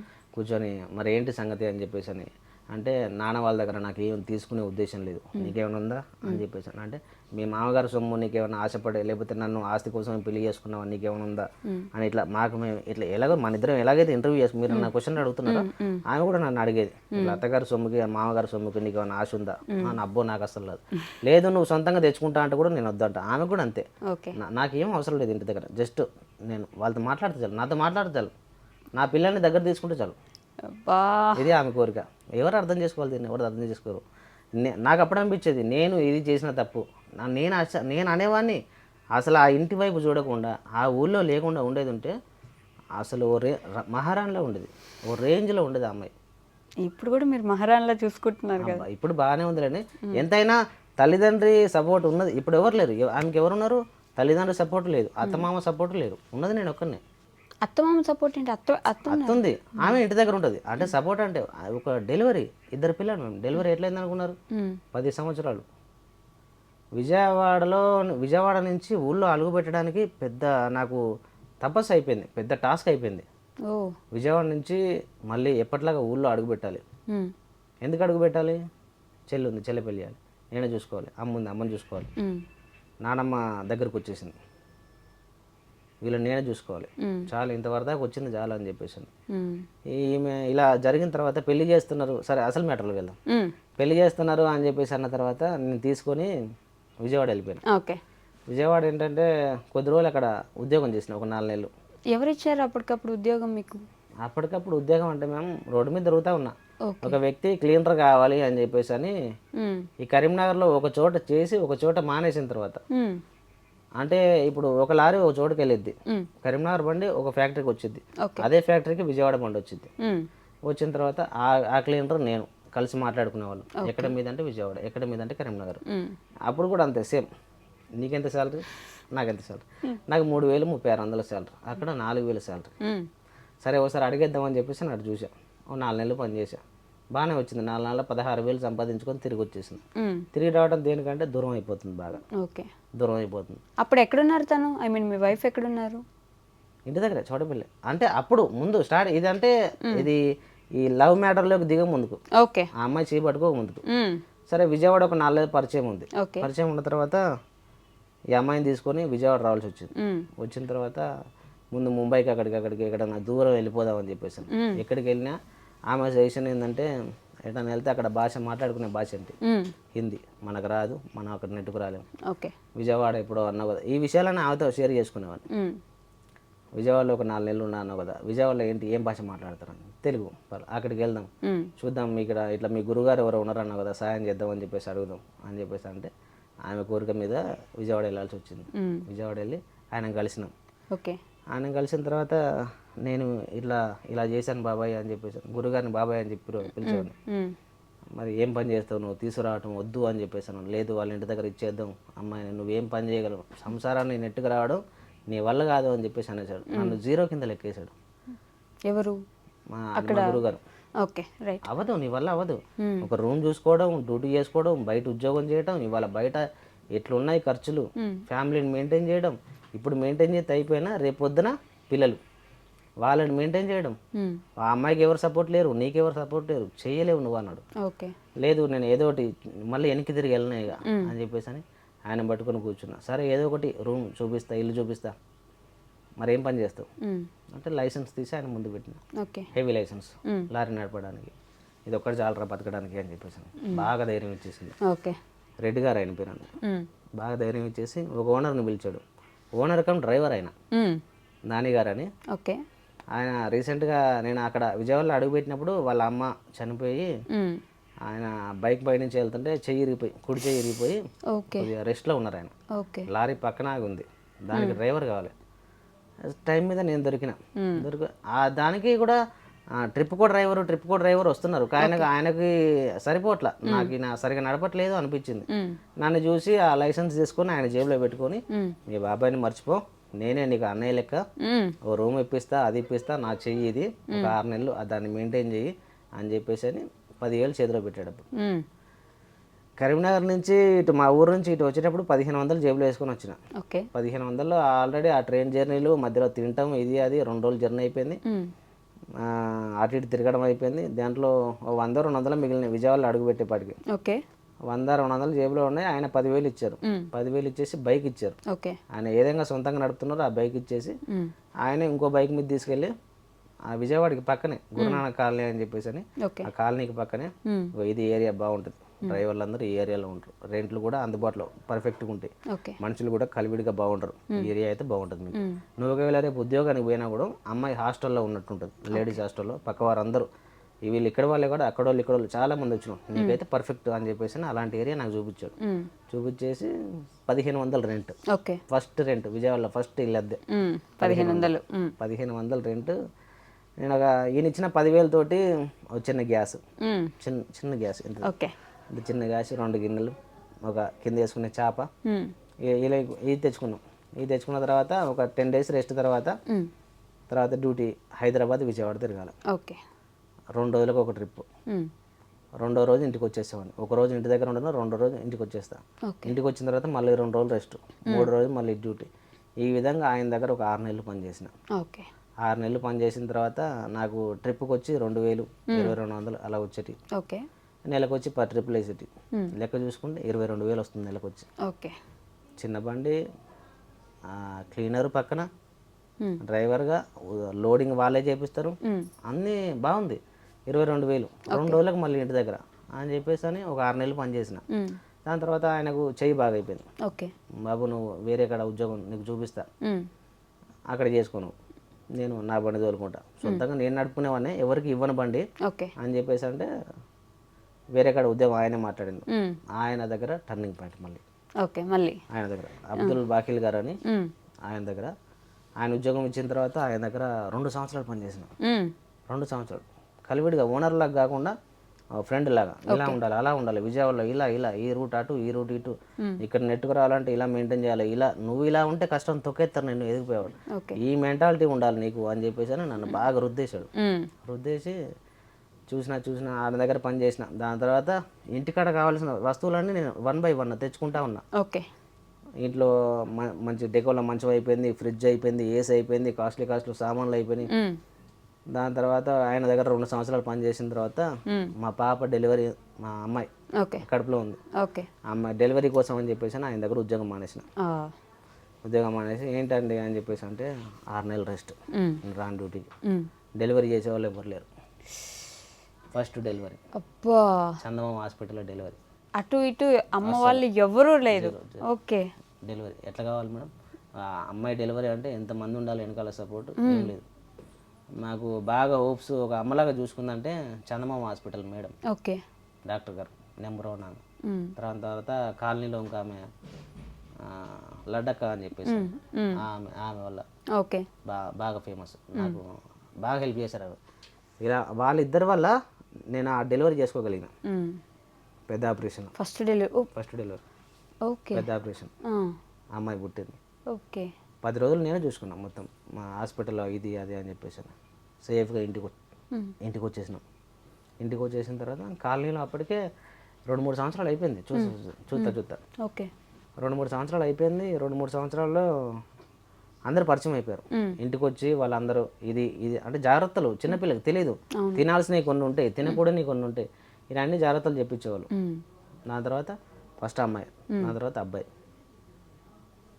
ఇలా ఇదికుంటూ వచ్చినారు మొత్తానికి ఇట్లా సంసారాన్ని. ఎక్కడ భయపడలేదు, బాధపడలేదు. ఓకే పర్లేదు, మనం బోధం చేద్దాం, దేవుడు ఉంటాడు. అదే ఒకరు దూరం అయితే ఒకరిని దగ్గర చేస్తారన్నట్టు ఆ హాస్పిటల్లో ఆ పెద్దవన్నో లేకపోతే ఇంకెవరో అలా ఒక్కొక్కరు ప్రతి ఒక్క స్టేజ్లో మీకు ఒక్కొక్కరు తోడొస్తూ ఉన్నారు అట్లా కదా. మరి 2 పిల్లలు పుట్టేసినారు. ఆ తర్వాత డైరెక్ట్ ఓనరా, ఇంకా లారీ ఓనర్? ఈయన ఎన్ని రోజులు ఇలా అమ్మాయికి 6 నెలలు 6 నెలలు వచ్చేసింది. ఎన్ని రోజులు ఉద్యోగం చేస్తే బండి కొనేసుకో అని చెప్పేసి, బండి కొనేసి ఏం మాట్లాడుతున్నావు, బండి నా వల్ల ఏంటి, అసలు అవ్వదు నా వల్ల. ఓకే. నేను ఇక్కడ కొద్ది రోజులు పని చేసుకొని ఊళ్ళో అన్ని ప్రాబ్లమ్స్ ఉన్నాయి, ఆ ప్రాబ్లమ్స్ అన్ని క్లియర్ చేసుకొని మళ్ళీ ఊరు వెళ్ళిపోతా నా ప్లాను. నువ్వేంటి ఇంకా బండి కొనమంటున్నావు? బండి కొంటా నా వల్ల, బండి కొంటే నేను ఇక్కడే ఇక విజయవాడే ప్రాపర్ నా ఆంధ్రానే అంటాను అని చెప్పేసి, బండి కొనేసుకో అంటే వద్దు అని చెప్పేసి ఇంట్లో ఆలోచించిన తర్వాత 2 రోజుల తర్వాత అప్పటికి ఫీల్డ్, ఎందుకంటే డ్రైవర్కి ఎంత వస్తాయి, ఓనర్కి ఎంత వస్తాయి, సరే కొనాల్సిన ఆలోచన వచ్చిందని చెప్పి కొనేసిన. ఎంత పెట్టి? 3 లక్షలు. 3 లక్షలు ఫస్ట్. ఓకే. నేను ఉద్యోగం చేసినప్పుడు అప్పుడు నా దగ్గర ఏముండాలి అని చెప్పేసి అంటే అప్పుడు మా ఇద్దరికి ఏంటంటే 10 మందికి సమానంగా ఉండాలి. ఇంతమంది ఇన్ని ప్రాబ్లమ్స్ ఇంత వచ్చినాయి కదా, అప్పటికి కలుపుకుంటారా లేదని ఒక ఆలోచన ఉండాలి. ఆలోచన వచ్చింది, కలుపుకోరు అని చెప్పి విషయం తెలిసింది. సరే వెళ్తే వెళ్ళని, వాళ్ళకి సమానంగా ఉందాం మనం. మన దగ్గర ఏదైతే లేదనుకుంటున్నారో అది మనం సంపాదించి కూడబెట్టుకొని చూపిద్దాం. ఇంట్లో వస్తువులు, బట్టలు, ఇది కాస్ట్లీ బట్టలు, బంగారం, ఇది అది అని చెప్పేసి పిల్లలకి ఏదంటే అది ఒక ఇప్పుడు 1500 అద్దె రెంట్లో దిగిన మేము 5000 అద్దె, 5000 6000 అద్దె, ఆ రేంజ్కి మేము డబుల్ బెడ్రూమ్ ఇల్లు ఆ రేంజ్కి మెయింటైన్ అయిపోయినాం. ఓకే. ఇప్పుడు సొంత బండి ఆప్షన్ వచ్చింది, తీసుకుందామని చెప్పేసి బండి, సొంత బండి మెయింటైన్ చేసిన. సొంత బండి తీసుకొని ఒక సంవత్సరం మెయింటైన్ చేసిన. ఓకే. ఆ బండి ఫైనాన్స్ సంవత్సరం 3 లక్షలు బండి, 3 లక్షల బండి, ఒక సంవత్సరం 20,000 పెట్టి బండి తీసుకున్నా. ఓ ఓకే. 20,000 ఆయనకి ఇచ్చేసి 2,80,000 ఆయనే దగ్గర నుండి ఫైనాన్స్ చేపించేసి ఈ 2,80,000 ఒక సంవత్సరంలో కంప్లీట్ చేయాలి. ఓకే. ఒక సంవత్సరంలో కంప్లీట్ చేసి అదే బండి మళ్ళీ ఆయనకి ఇచ్చేసిన. మళ్ళీ వెంటనే అమ్మేసినారు ఆయనకి. అంటే ఆ బండి వెళ్ళిన తర్వాత నాకు మంచి జరగలేదు, ఇలాంటి సెంటిమెంట్లు ఉంటాయి కదా, నాది నాకు ఇచ్చేయి కదా, కొద్దిగా రిక్వెస్ట్ అడుగుతున్నా అని చెప్పేసి సార్ తీసుకోండి. ఓకే. మళ్ళీ అదే 3 లక్షలకు ఆయనకి ఇచ్చేసి నేను 10 టైర్ బండి తీసుకున్నాను. ఓకే. దాన్ని ఒక 2 సంవత్సరాలు మెయింటైన్ చేసిన. దాని తర్వాత చిన్న బండి ఇక ఓటెన్ కూడా వస్తూనే ఉంది. ఇట్లా ఒక్కొక్కటి మీరే కొంటున్నారు అమ్ముతున్నారు బాగానే అమ్మేస్తున్నారు కానీ వెంటనే ఫీల్డ్కి అనుగుణంగా ఏదైతే ఆలోచన రోజు ఒకలా ఉండదు కదా, ఎప్పుడో ఒకటి మారుతూ ఉంటుంది. అది కూడా అంతే ఓకే. సేమ్. ఇది ఈ బండి కొద్ది రోజులు, ఈ బండి సీజన్ ఒకలాగా లేదు. ముందు చిన్న బళ్ళతో మొదలైన వ్యాపారం, దాని తర్వాత చిన్న బళ్ళు మానేసి 10 టైర్ బళ్ళకి అలవాటు పడ్డారు.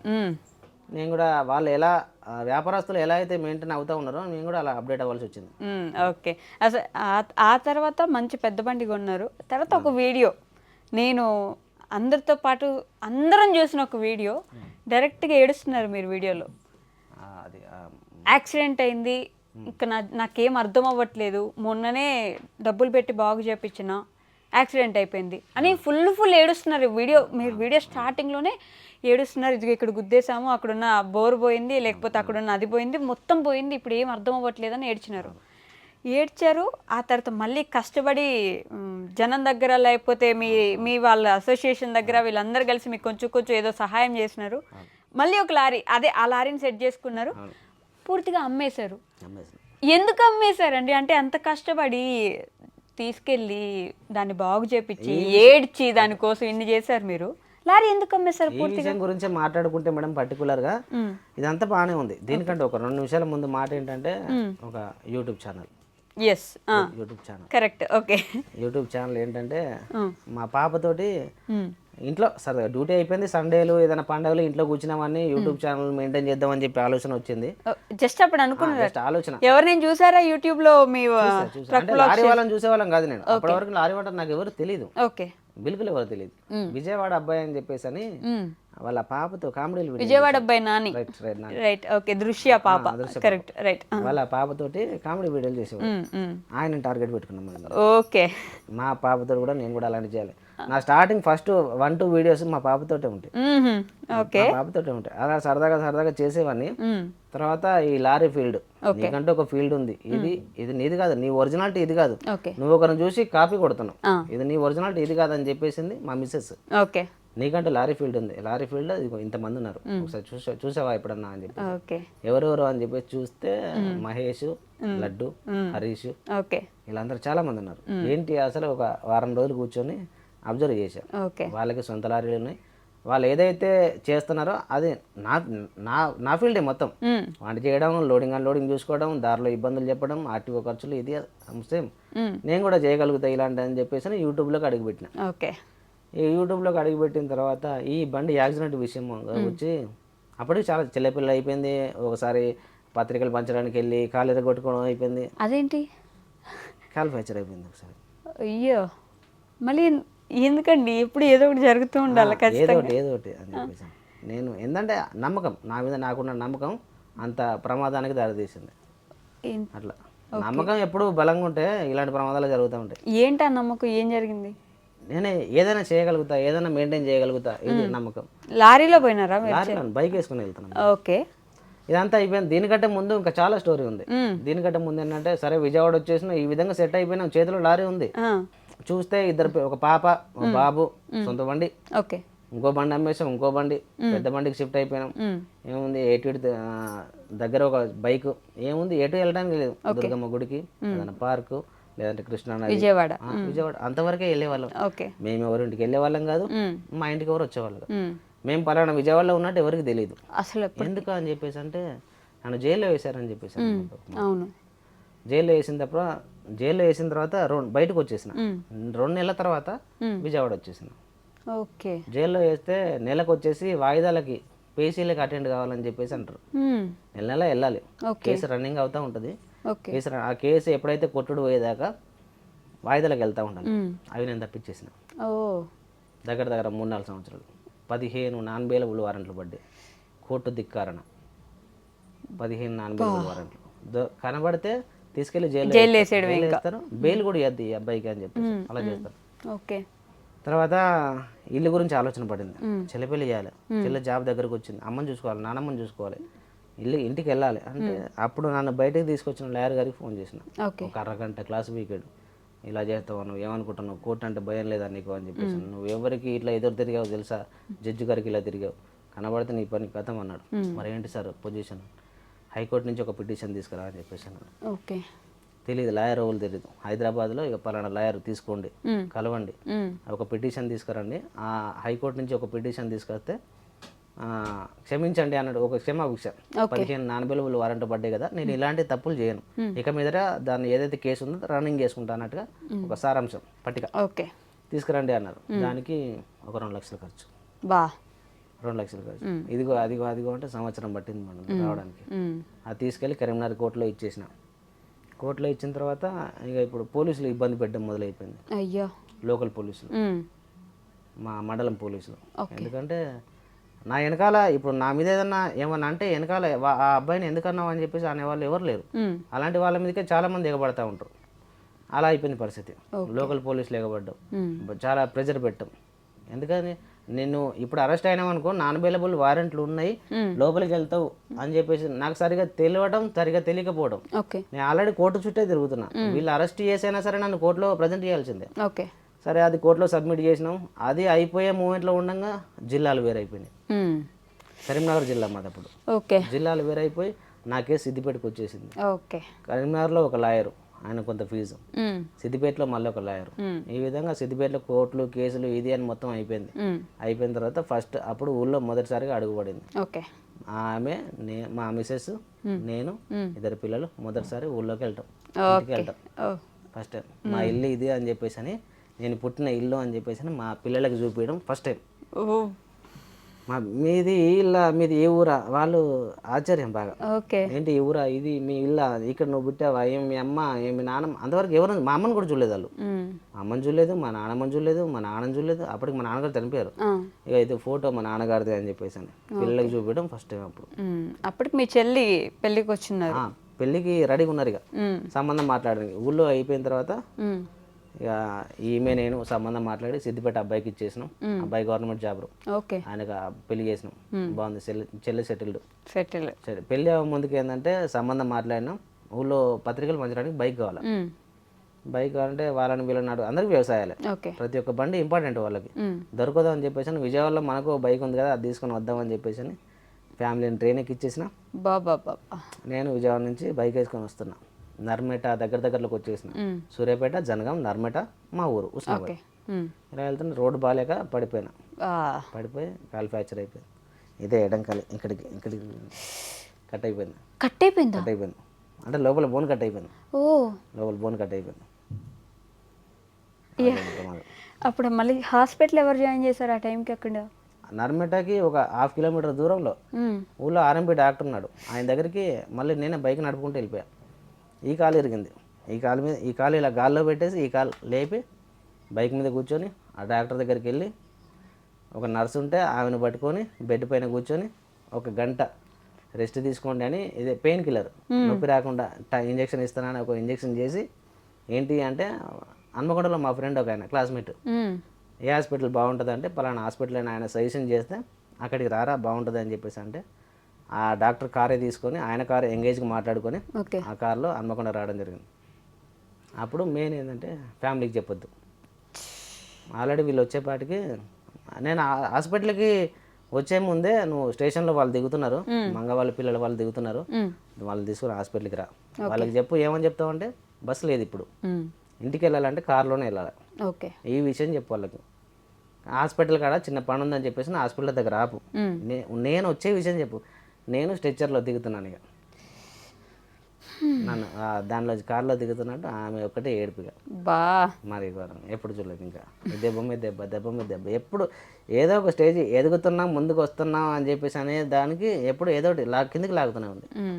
మీరు కూడా ట్రైన్లో వచ్చేసి ఆ రోజు కార్ యాక్సిడెంట్ జరుగుండేది కాదు. ఆమె కూడా చాలా చెప్పింది. నేను ప్రతి ఒక్క ముందడుగు, ఎందుకంటే మా ఫ్యామిలీ ప్రతి ఒక్క కిందికి వెళ్ళిపోవడం కారణం అంటే నేనే. ఇద్దరం బాగానే ప్లాన్ చేసుకుంటాం.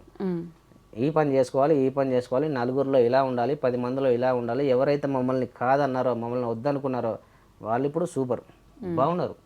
ఊళ్ళో ప్రతి ఒక్కడికి ఏంటంటే ఇప్పుడు ప్రజెంట్ సిచ్యువేషన్, ఒక ఇంట్లో ఒక అబ్బాయికి వాళ్ళ నాన్న సంపాదించిన 5 ఎకరాల పొలం ఉంటుంది, వాళ్ళ తాతలు సంపాదించిన 5 ఎకరాలు, ఏదో సంథింగ్ 5 ఎకరాలు, 3 ఎకరాలు, 10 ఎకరాలు ఎంతో కొంత ఉంటుంది.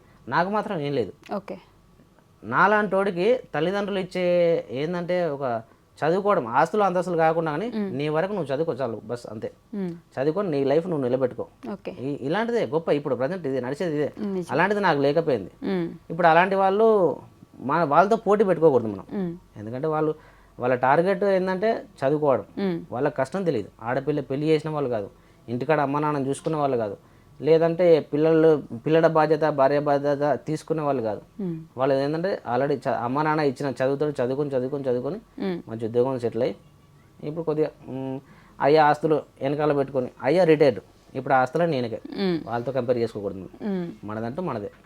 మనకేంది విజయవాడలో సొంతంగా ఇల్లు ఉంది, వాళ్ళ సొంత బండి ఉంది, చిన్న ఏదో కొద్దిగా ఇవన్నీ ఉన్నాయని చెప్పేసి అని ఇది చాలు మనకి. మనకన్నా లేని వాళ్ళతో చూసుకోవాలి మనం. ఇప్పుడు తెచ్చుకున్నారు అవన్నీ. మరి చెల్లి పెళ్ళప్పుడు కాలు అట్లా వేసుకుని పెళ్లి పత్రికలు పంచారా తర్వాత వెళ్ళి? మరి నేను మంచలేదు. మా బుడ్డోడి, మా ఆరుష్ గాడి చంకలో వేసుకొని అమ్మాయి పెళ్లి చేసింది మా అమ్మాయిడ. ఆవిడొక్కడే. ఓకే, మీరు ఇంకా బెడ్ రీడెన్, కాలు మొత్తం కూర్చోవడం అంతే. కూర్చోవడం లేదు, అసలు పడుకోవడం నేను ఇక. బాబా ఏమనుకున్నారో దానికి ఇట్లా మొత్తం రివర్స్ జరుగుతూ ఉన్నాయి. ఇప్పుడు ఆవిడ ఉన్నది పాపం, ఆవిడే మీకు తోడు ఉన్నది, ఆవిడే చూసుకుంది, పెళ్లి చేస్తున్నారు. మళ్ళీ విజయవాడ. అప్పటికి ఆమె వాళ్ళ అమ్మ నాన్న అదే ఊరు, సిద్దిపేట. కళ్ళ ముందు తిరుగుతున్నారు. అప్పటికి వాళ్ళ అబ్బాయికి మా ఆయనకి ఇలా అయింది, ఇప్పుడైనా వస్తారేమో అని చెప్పేసి ఒక ఆశ అప్పటికి ఆమెకి. ఒక రకంగా లేదు, అవకాశం లేదు అప్పుడు కూడా. అసలు కనీసం తిరిగి చూసినారా మొహం? లేదు అసలు పలకరించలేదు కూడా. 10 సంవత్సరాలు ఇప్పటికి కూడా పలకరించలేదంటేనే అదొక ఆశ్చర్యం అని చెప్పుకోవాలి. పాప. ఓకే, మళ్ళీ అక్కడికి వెళ్ళినారు. ఆ తర్వాత మళ్ళీ నార్మల్గా లారీ నడుపుకుంటూనే ఉన్నారు. ఇక దాని తర్వాత చెల్లెలి పెళ్ళి అయింది. చెల్లెని సిద్దిపేట అత్తగారింటికి పంపించడం జరిగింది. దాని తర్వాత నేను కాల్ సెట్ చేసుకోవడానికి ఒక 6 నెలలు రెస్ట్ తీసుకోవడం జరిగింది. 6 నెలలు. ఈ 6 నెలలు రెస్ట్ తర్వాత మళ్ళీ యథావిధిగా డ్యూటీ. ఓకే, మళ్ళీ యథావిధిగా డ్యూటీకి వెళ్ళినారు. ఓకే, నేను ఇందాక అడిగిన క్వశ్చన్కి నాకు ఇంకా ఆన్సర్ రాలేదు. డ్యూటీకి వచ్చిన తర్వాత అప్పటికి యూట్యూబ్లో కొద్దిగా నలుగురికి పరిచయం అయితే ఉన్నా.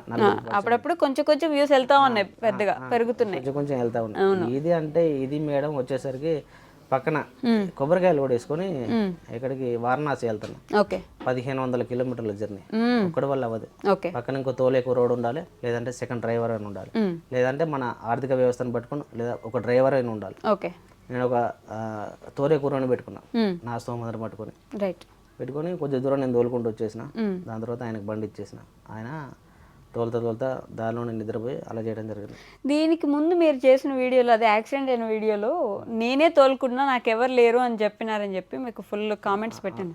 ఎందుకని అబద్ధాలు చెప్తున్నావు, ముందు వీడియోలో నువ్వే తోలుతున్నా అని చెప్పావు కదా, మరి ఇప్పుడు ఇంకొక పర్సన్ ఉన్నారని చెప్పారు ఏంటి అని అడిగారు మిమ్మల్ని కదా. మరి దానికంటే మేడం ఆ పర్సన్ లైసెన్స్ లేదు, అక్కడ లైసెన్స్ లేదు. జరిగిన ప్రమాదం జరిగింది, నేను పడుకున్నాను. సరే, ఆయన స్టీరింగ్ మీద కూర్చున్నాడు. ఏ మోటార్ ఫీల్డ్ అయినా సరే ఇప్పుడు ఆ జరిగిన తర్వాత పక్కన ఉదయం 4:30 అప్పటికి లేచారు, అందరు లేచేసి 4:30కి వచ్చిన తర్వాత ఈయనని చూస్తే నాకు ఇంకా బిగుసుకుపోద్ది. ఈయనని చూస్తే లైసెన్స్ లేని కుర్రోడు. ముందు చెప్పిన నా స్తోమతను పట్టుకొని ఆ కుర్రోని పెట్టుకున్నాను, లైసెన్స్ లేదు. ఆయనను ఫోకస్ చేస్తే, మనోడే నడిపాడికి ఇట్లా చేసిన ఫోకస్ చేస్తే ఆ చుట్టుపక్కల కూడా ఉన్నారు నా వీడియోలు చూసేవాళ్ళు. వాళ్ళు చూసేసి ఈ విషయం అంత పెద్ద ప్రమాదం జరిగింది, దీంట్లో పోలీసుల ఇన్వాల్వ్ ఖచ్చితంగా ఉంటుంది. మెయిన్ వాళ్ళు చూసేది ఏంటంటే లైసెన్స్, బండి కాగితాలు ఫోర్స్ మీద ఉండాలి. కుర్రోడికి లైసెన్స్ లేదు. ఆయన పక్క జరిపి నేను అడుగుచున్నా, నువ్వు ఇటు వచ్చే నేను అటు కూర్చుంటా, నువ్వు ఇటు లెఫ్ట్ సైడ్ నుంచి నువ్వు దిగిపో, రైట్ సైడ్ నుంచి నేను దిగుతా. రైట్ సైడ్ నుంచి నేను దిగిన, జనాలు నన్ను చూశారు అక్కడ. రైట్ సైడ్ నుంచి దిగుతున్నాను, డ్రైవర్ అయినా. అర్థం చెప్పడానికి కారణం అది. అలా అబద్ధం చెప్పినారు, ఆ తర్వాత మళ్ళీ నిజం చెప్పినారు. దాని తర్వాత నిజం. ఇప్పుడు అంతా అయిపోయింది, ఇప్పుడు ఏం చేయలేదు. మరి ఇట్లా డబ్బులు తీసుకుని ఆ లారీ బాగు చేపించుకున్నారు కదా, అందరికీ థ్యాంక్ యూ కూడా చెప్పినారు, ఇట్లా పంపించినారు. సగం మంది పంపించిన డబ్బులు రాలేదు, నేనేమి ముందు ప్లాన్ చేసుకోలేదు, ప్లాన్ చేసుకుంటే బిజినెస్ చేయాలనుకుంటే ఇంకేదో అకౌంట్ క్రియేట్ చేసుకునేవాడిని కదా అని కూడా చెప్పినారు. మరి తర్వాత మంచిగా కష్టపడి బాగు చేసుకున్న లారీని ఎందుకు అమ్మేశారు? ఇక మెయిన్ అమ్మడానికి కారణం వచ్చినా బాగా చేయించుకున్నా. వాళ్ళు నలుగురు సాయం చేశారు, చాలా మంది సాయం చేశారు. ప్రతి ఒక్కరికి పేరు పేరున ధన్యవాదాలు అని చెప్పిన ప్రతి ఒక్కరికి ఇంత వచ్చిందని చెప్పేసి నాకు చేయండి, ఒక వీడియో చేయండి అని చెప్పి ఎవరు చెప్పలేదు. ఎంత వచ్చింది అమౌంట్ నాకు లెక్క కావాలి అని చెప్పేసి ఎవరు అడగలేదు. నా సొంతంగా నేను చేసుకున్నా. నాకు ఎంత వచ్చింది, 1,00,000 పైన అమౌంట్ వచ్చేసింది. అక్కడ ఘోరంగా తీసుకున్నారు మేడం. ఇది ఏదైతే యాక్సిడెంట్ అయింది చోటు మరి బాగా తీసుకున్నారు. ఇంపాక్ట్ అయింది ఒక బోరు, ఒక ట్రాక్టర్, దాని తర్వాత ఒక మెకానిక్ షెడ్, చాలా 80,000 దాకా ఖర్చు అయిపోయింది. స్టేషన్లో మరి చదువుకున్న మూర్ఖులు అనొచ్చు, తప్పలేదు. వాళ్ళు కూడా బాగా తీసుకున్నారు. వీళ్ళ వల్ల ఇక అయిపోయిన తర్వాత బండి చేయించుకొని అమ్ముకోవడానికి కారణం ఏంటంటే నాకు 2 ఇన్సిడెంట్. ఇది జరిగింది కదా, ఇది పెద్దది మేజర్. దీనికంటే ఒక వారానికి ముందు నా చేతిలో జరిగింది. ప్రయాగ్రాజ్ ఇలహాబాద్ దారిలో వస్తుంటే ఏ డ్రైవర్కైనా నిద్ర రావడం సహజం. 24 గంటలు మిషన్ లాగా పనిచేయలేడు. ఆ టైంలో ఫలానా చోట కిలోమీటర్ దూరంలో ఒక టీ హోటల్ ఉంది. నేను అక్కడ ఆపుకుంటా, అక్కడ రిఫ్రెష్ అవుతా, అక్కడ నుంచి మళ్ళీ జర్నీ స్టార్ట్ చేస్తా అనేది ఒక టార్గెట్ ఉంటుంది. సేమ్ నాకు కూడా అదే టార్గెట్లో ఉంది. 1 కిలోమీటర్ దూరంలో టీ హోటల్, అక్కడ ఆపుకుంటా, టీ తాగుతా, లేదంటే స్టీరింగ్ మారుతా, సెకండ్ డ్రైవర్కి ఇచ్చేసి నేను మారిపోతా. ఆ టార్గెట్. ఇది ఒక 5 నిమిషాల జర్నీ. కళ్ళు మూతలు పడిపోయినాయి. చూస్తే లెఫ్ట్ సైడ్లో ఒక బండి ఉంది. దగ్గరికి వెళ్ళిన తర్వాత కనపడింది బండి. 50 స్పీడ్లో బండి ఉంది. ఇలాంటివి జరుగుతూ ఉంటాయి ప్రతి ఒక్క డ్రైవర్ కామన్. కానీ చూసుకొని ముందుగా రోడ్డు మీద నుంచి తిప్పేశారు. రోడ్డు మీదకి రైట్ సైడ్, లెఫ్ట్ సైడ్ అద్దం మాత్రమే పగిలింది. అద్దం లెఫ్ట్ సైడ్ చిన్న గీత, చాలా తక్కువ డ్యామేజ్, తక్కువ డ్యామేజ్ అది జరిగింది. దాని తర్వాత ఇది రెండోది. నా విషయానికి ఏంటంటే ఏదో కొడుతుంది, 2 అయినాయి, 3వది తగిలితే ఏదో పెద్దగానే జరిగింది. నాకు అనిపిస్తుంది కొడుతు సిగుతుంది, ఇది మెయింటైన్ కరెక్ట్ కాదు ఇక అని చెప్పి నమ్మేశాను. అట్లా అనుకుని జస్ట్ అమ్మేసాను. ప్రతిసారి మీకు అమ్మేద్దాం అనుకున్నప్పుడు మంచిగా ఎవరో ఒకరు దొరుకుతున్నారు కదా కొనుక్కోవడానికి. అమ్మేయటం అంటే మేము మిగతా ఇంతకుముందు 3 బళ్ళు నేను అప్డేట్ అవ్వడానికి చూసుకున్నా.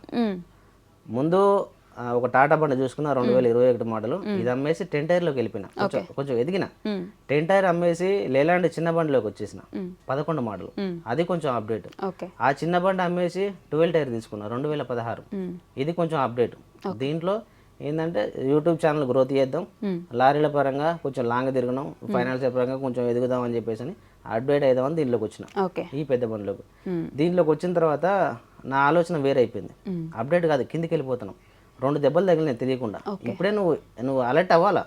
ఇంకోటి తగిలితే నువ్వు అసలు ఉంటావో లేదో తెలియదు, అయ్యేలాగా ఉంది. ఈ ఉద్దేశంతో అమ్మేసేదాన్ని. ఇష్టంగానే అమ్ముకుంటున్నా. అమ్మేసాను. నెక్స్ట్ ఏంటి అని 100 మంది క్వశ్చన్ అడిగారు. అన్న ఏం చేస్తావు నెక్స్ట్? మళ్ళీ ఇంకో బండి లేకపోతే ఎవరికి చెప్పొద్దు అనుకున్నా, ఒక వీడియో చేసుకున్నా నా వరకు పర్సనల్ గా అని చెప్పేసి చాలా మంది అడుగుతున్నారు, అన్న నెక్స్ట్ ఏంటి. మేడం ఇప్పుడు చూడండి, ఒక బండి తీసుకుందాం అన్న ఒక 1 రోజుల ప్రాసెస్.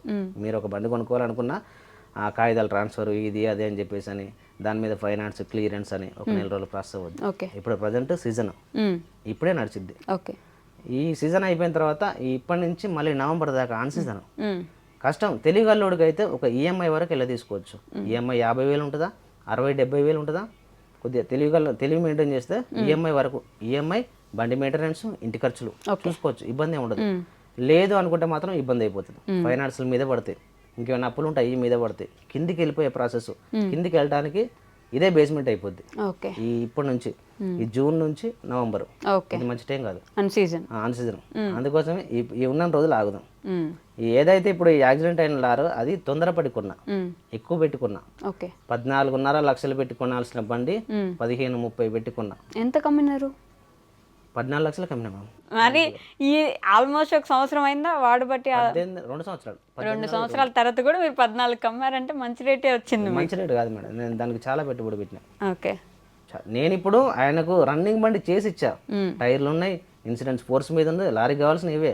ఆయనకు చిల్లర ఏమున్నా ఒక 10-15 వేల రూపాయల పని ఉంటే ఉండొచ్చు బస్, అంతే. నాకు ఆ కండిషన్లో లారీ దొరకలా. ఇప్పుడు నేను ఏదైతే కండిషన్లో ఆ పాత ఓనర్కి బండి ఇచ్చానో నాకు అలాంటి కండిషన్లో లారీ దొరకల. మొత్తానికి అమ్మేశారు 14 లక్షలకి. ఓకే, నెక్స్ట్ ఏంటి అనేది ఈ 6 నెలలు ఆగాలి. 6 నెలలు ఆగాలి మేడం. మరి బండి కొంటున్నారా? నెక్స్ట్ బండి తీసుకుంటారు. ఈసారి ఏంటి ఇంకొంచెం పెద్ద బండి ఏమైనా తీసుకుంటున్నారు? పెద్ద బండి ఏం కాదు మేడం, నేను ఏంటంటే ఏదైనా బండి తీసుకోవాలంటే అటు 7 తరాలు ఇటు 7 తరాలు ఆలోచించి తీసుకుంటా. బండికే? బండి మేడం అంతే. ఓ అంటే కొత్త బండి పెళ్లి చేసుకునేటప్పుడు అటు 7 తరాలు ఇటు 7 తరాలు మన ఫ్యామిలీ ఏమైద్దని చూడలేదు కానీ బండి మాత్రం ఖచ్చితంగా చూస్తారు. పెళ్లి అంటే మేడం ఒకటి నేను పెళ్లి చేసుకుంటే ఒకవేళ సరైన పెళ్లి చేసుకుంటే నేను ఒక్కనే నష్టపోతా. కానీ ఇది మేడం లారీ ఫ్యామిలీని రోడ్డు మీదకి లాగిద్ది. కరెక్ట్. నా ద్వారా నా భార్య నా పిల్లలు అందరూ. అందుకే చూస్ చేసే ఆలోచన జాగ్రత్త చేయాలి. సో నిదానంగా ఆలోచించి కొత్త బండి కొనుక్కుంటారు. కొత్త బండి వద్దు, కొత్త బండి జోలికి వెళ్ళను అనుకుంటున్నా. 50-50. దాని గురించి కూడా సింపుల్ ఒక లెక్క చెప్పాలంటే కొత్త బండి కొనుక్కొని ఒక 2 సంవత్సరాలు ఎలాంటి మెయింటెనెన్స్ ఉండదు, బాగా మెయింటైన్ చేయొచ్చు, ఎలాంటి రోడ్లోనే తిప్పొచ్చు. కానీ 2 సంవత్సరాల తర్వాత ఈ BS6 బండి అన్నీ అరుగుతాయి, ఇంజన్ అరుగుద్ది, క్లచ్ ప్లేట్ సర్వం టైర్లు అరిగిపోతాయి. 2 సంవత్సరాల తర్వాత కొత్త బండి పాత బండి ఒకటే మెయింటెనెన్స్. నేను నా పక్కన ఆయన ఒకటే, ఆయన రిపేర్ ఖర్చులు పెట్టుకోవాలి, నేను రిపేర్ ఖర్చు పెట్టుకోవాలి. కాకపోతే నేను నెలకొచ్చి కొత్త బండి ₹1,00,000 చొప్పున EMI కడతా ఉండాలి, ఆయన పాత బండి 50,000 కడతా ఉంటాయి నెలకొచ్చి. ఆయనకు కిరాయి డబ్బులు సేమ్ వస్తూ ఉంటాయి, మిగిలేటి సేమ్ వస్తూ ఉంటాయి, నాకు సేమ్. ఓకే, ఆ విధంగా. సో వెయిట్ చేసి నిదానంగా సెకండ్ హ్యాండ్ బండే ఉంటారు మళ్ళీ కూడా ఈసారి. 50-50 ఉంది మేడం. ఓకే, చూస్తున్నా. ఏంటంటే యూట్యూబ్ పరిచయం కొద్దిగా నన్ను ఒక మెట్టు పైకే లేపింది. ఎందుకంటే లేలాండ్ కంపెనీ వాళ్ళు, టాటా కంపెనీ వాళ్ళు ఈయన సివిల్ చూసి కానీ నేను మెయింటైన్ చేసే పద్ధతి చూసి కానీ మా దగ్గర తీసుకోండి, 0 డౌన్ పేమెంట్. సివిల్ బానే ఉందా? ఇది మీకు అది బాగుంటే కొంచెం ప్లస్ ఏ ఉంటుంది. ఎంత ఏది తీసుకున్నా ఫైనాన్స్ లో మూవ్ అయితేనే ఉన్నా. Okay okay. మా దగ్గర బండి తీసుకోండి, 0 డౌన్ పేమెంట్ లో బండి ఇస్తాం. ఓకే, బండి ఇచ్చి 6 లక్షలు అని మీకే ఇస్తామని చెప్పేసాను. అట్లా అంటే కొద్దిగా ఇది ఏంటంటే బెనిఫిట్ అనేది కొద్దిగా ఉంటుంది. దాన్ని రకరకాలుగా అంటారు. బెనిఫిట్ అని నేనంట, లేదా ఆప్షన్ ఏదో అంటారు. అదేలేండి. ఇంకా బండి చాయిస్ ఇచ్చేసి కొంత అమౌంట్ 6 లక్షలు కానీ 7 లక్షలు కానీ మనకి ఇస్తారు బాడీ క్యాబిన్ కట్టుకోవడానికి బోనస్ కింద. మంచిదే కదా. ఇంకా అంటే అది ఊరికే ఇవ్వరు మేడం, మళ్ళీ అది మనకి ఫైనాన్స్ లో కలిసిద్ది అలా. ఓకే, మరి ఇప్పుడు బండి కొనడానికి టైం ఉంది, ఈ గ్యాప్ లో ఏం చేయబోతున్నారు? ఏమో ఖాళీ ఉన్నాం, ఏదో ఉద్యోగమా? ఇప్పుడు మళ్ళీ సపరేట్ ఉద్యోగం అంటే ఎక్కడ దొరుకుతుంది? మా ఫ్రెండ్స్ ఉన్నారు. మరి ఇంకో బండి మీద పోతారా? ఎవరి బండి మీద? Okay, right. ఇన్ని రోజులు సర్వీస్, ఇన్ని రోజులు పరిచయాలు, మంచి ఫ్రెండ్స్ ఉన్నారు. వాళ్ళ బండి మీద ఖాళీ ఉండకుండా, పైగా యూట్యూబర్, ఇంకా కొంచెం పరిచయాలు ఎక్కువ. కాకపోతే డ్రైవర్లు అనగానే నేను దగ్గరుండి గమనించినవో, బాగా హార్న్ కొట్టేస్తే కనిపించట్లేదా కళ్ళు, ఎందుకు రోడ్డు మొత్తం నీదే అనుకుంటున్నావా, వెళ్ళిపోతున్నావు నీకు నచ్చినట్టు అని పక్కన ఇటు సైడ్ వెళ్ళే వాళ్ళు, లేకపోతే ఎవరో ఒకరు మాటలు అనడం, గట్టిగా అరిచేయడం, ఇలా చేస్తూ ఉంటారు. చేస్తారా లేదా? అది తక్కువ మేడం, మీరు చాలా తక్కువ అన్నారు. హారన్ కొట్టడం ఎవరికైనా ఇరిటేషన్, హారన్ కొట్టడం ఎవరికైనా ఇరిటేషన్. ఇది కాదు, ఇప్పుడు జనాల్లో ఒక పిచ్చి ఏంటంటే డ్రైవర్ని కొట్టడం. డ్రైవర్ని కొడితే ఎవరు మధ్యలోకి రారు, ఎవరిని కొడితే. ఏంటంటే ఇప్పుడు ఒక యాక్సిడెంట్ వీడియో చూసుకోండి మేడం, సిటీలో లారీ వెళ్తుంది, నో ఎంట్రీ లేని టైంలో ఏదైనా చిన్న ఇంపాక్ట్, కారు బైక్ ఏదో తగిలింది.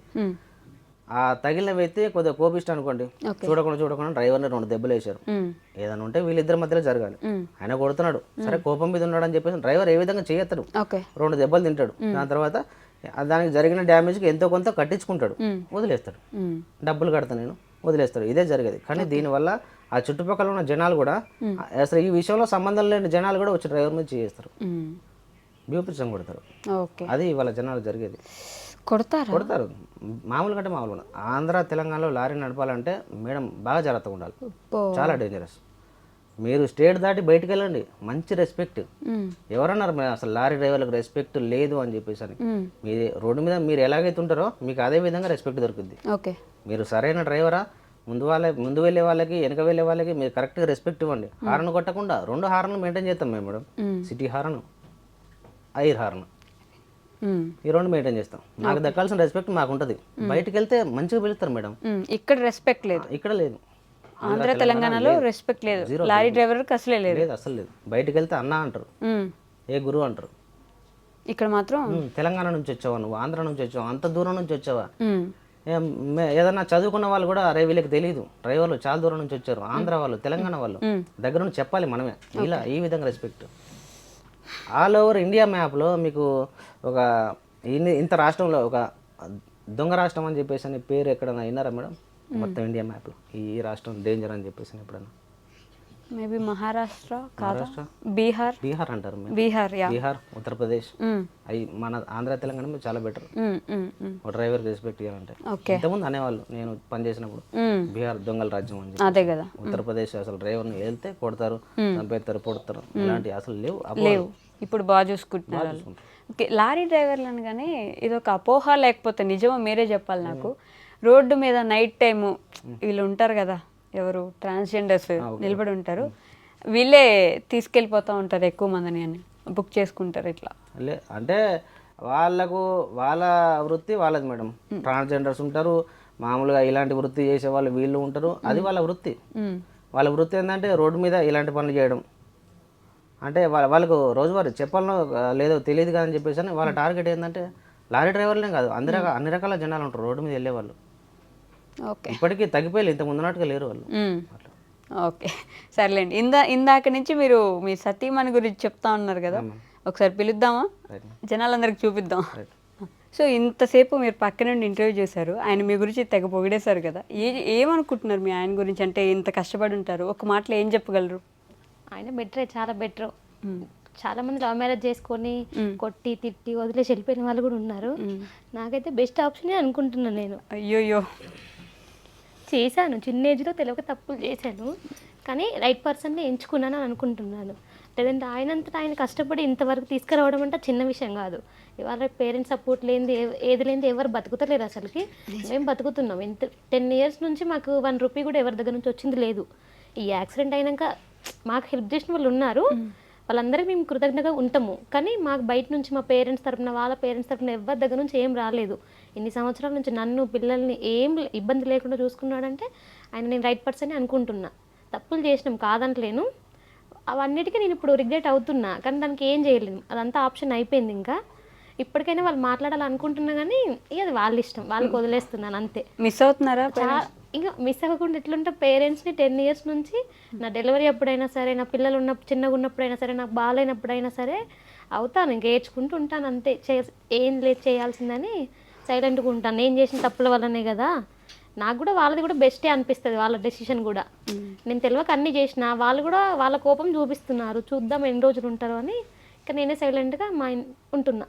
బట్ మీ ఆయన బాగా చూసుకుంటున్నారు? ఆయన బాగానే చూసుకుంటాడు. ఆయన బాగా చూసుకోకపోతే ఈ 10 years నుంచి ఎవరు సపోర్ట్ లేకుండా నేను ఉండలేకపోదును. చాలా మంది లవ్ మ్యారేజ్ చేసుకొని కొట్టి తిట్టి ఇంటికా నుంచి తీసుకురాపో అట్లా చెప్పి ఇంకా చాలా చేసేవాళ్ళు ఉన్నారు. కాదు, నన్ను మా ఇంటికాడ మా అమ్మ వాళ్ళు ఎట్లా చూసుకున్నారో ఆయన అంతకన్నా బాగా చూసుకుంటున్నాడు ఇప్పుడు. ఓకే, నైస్, థ్యాంక్ యూ అండి.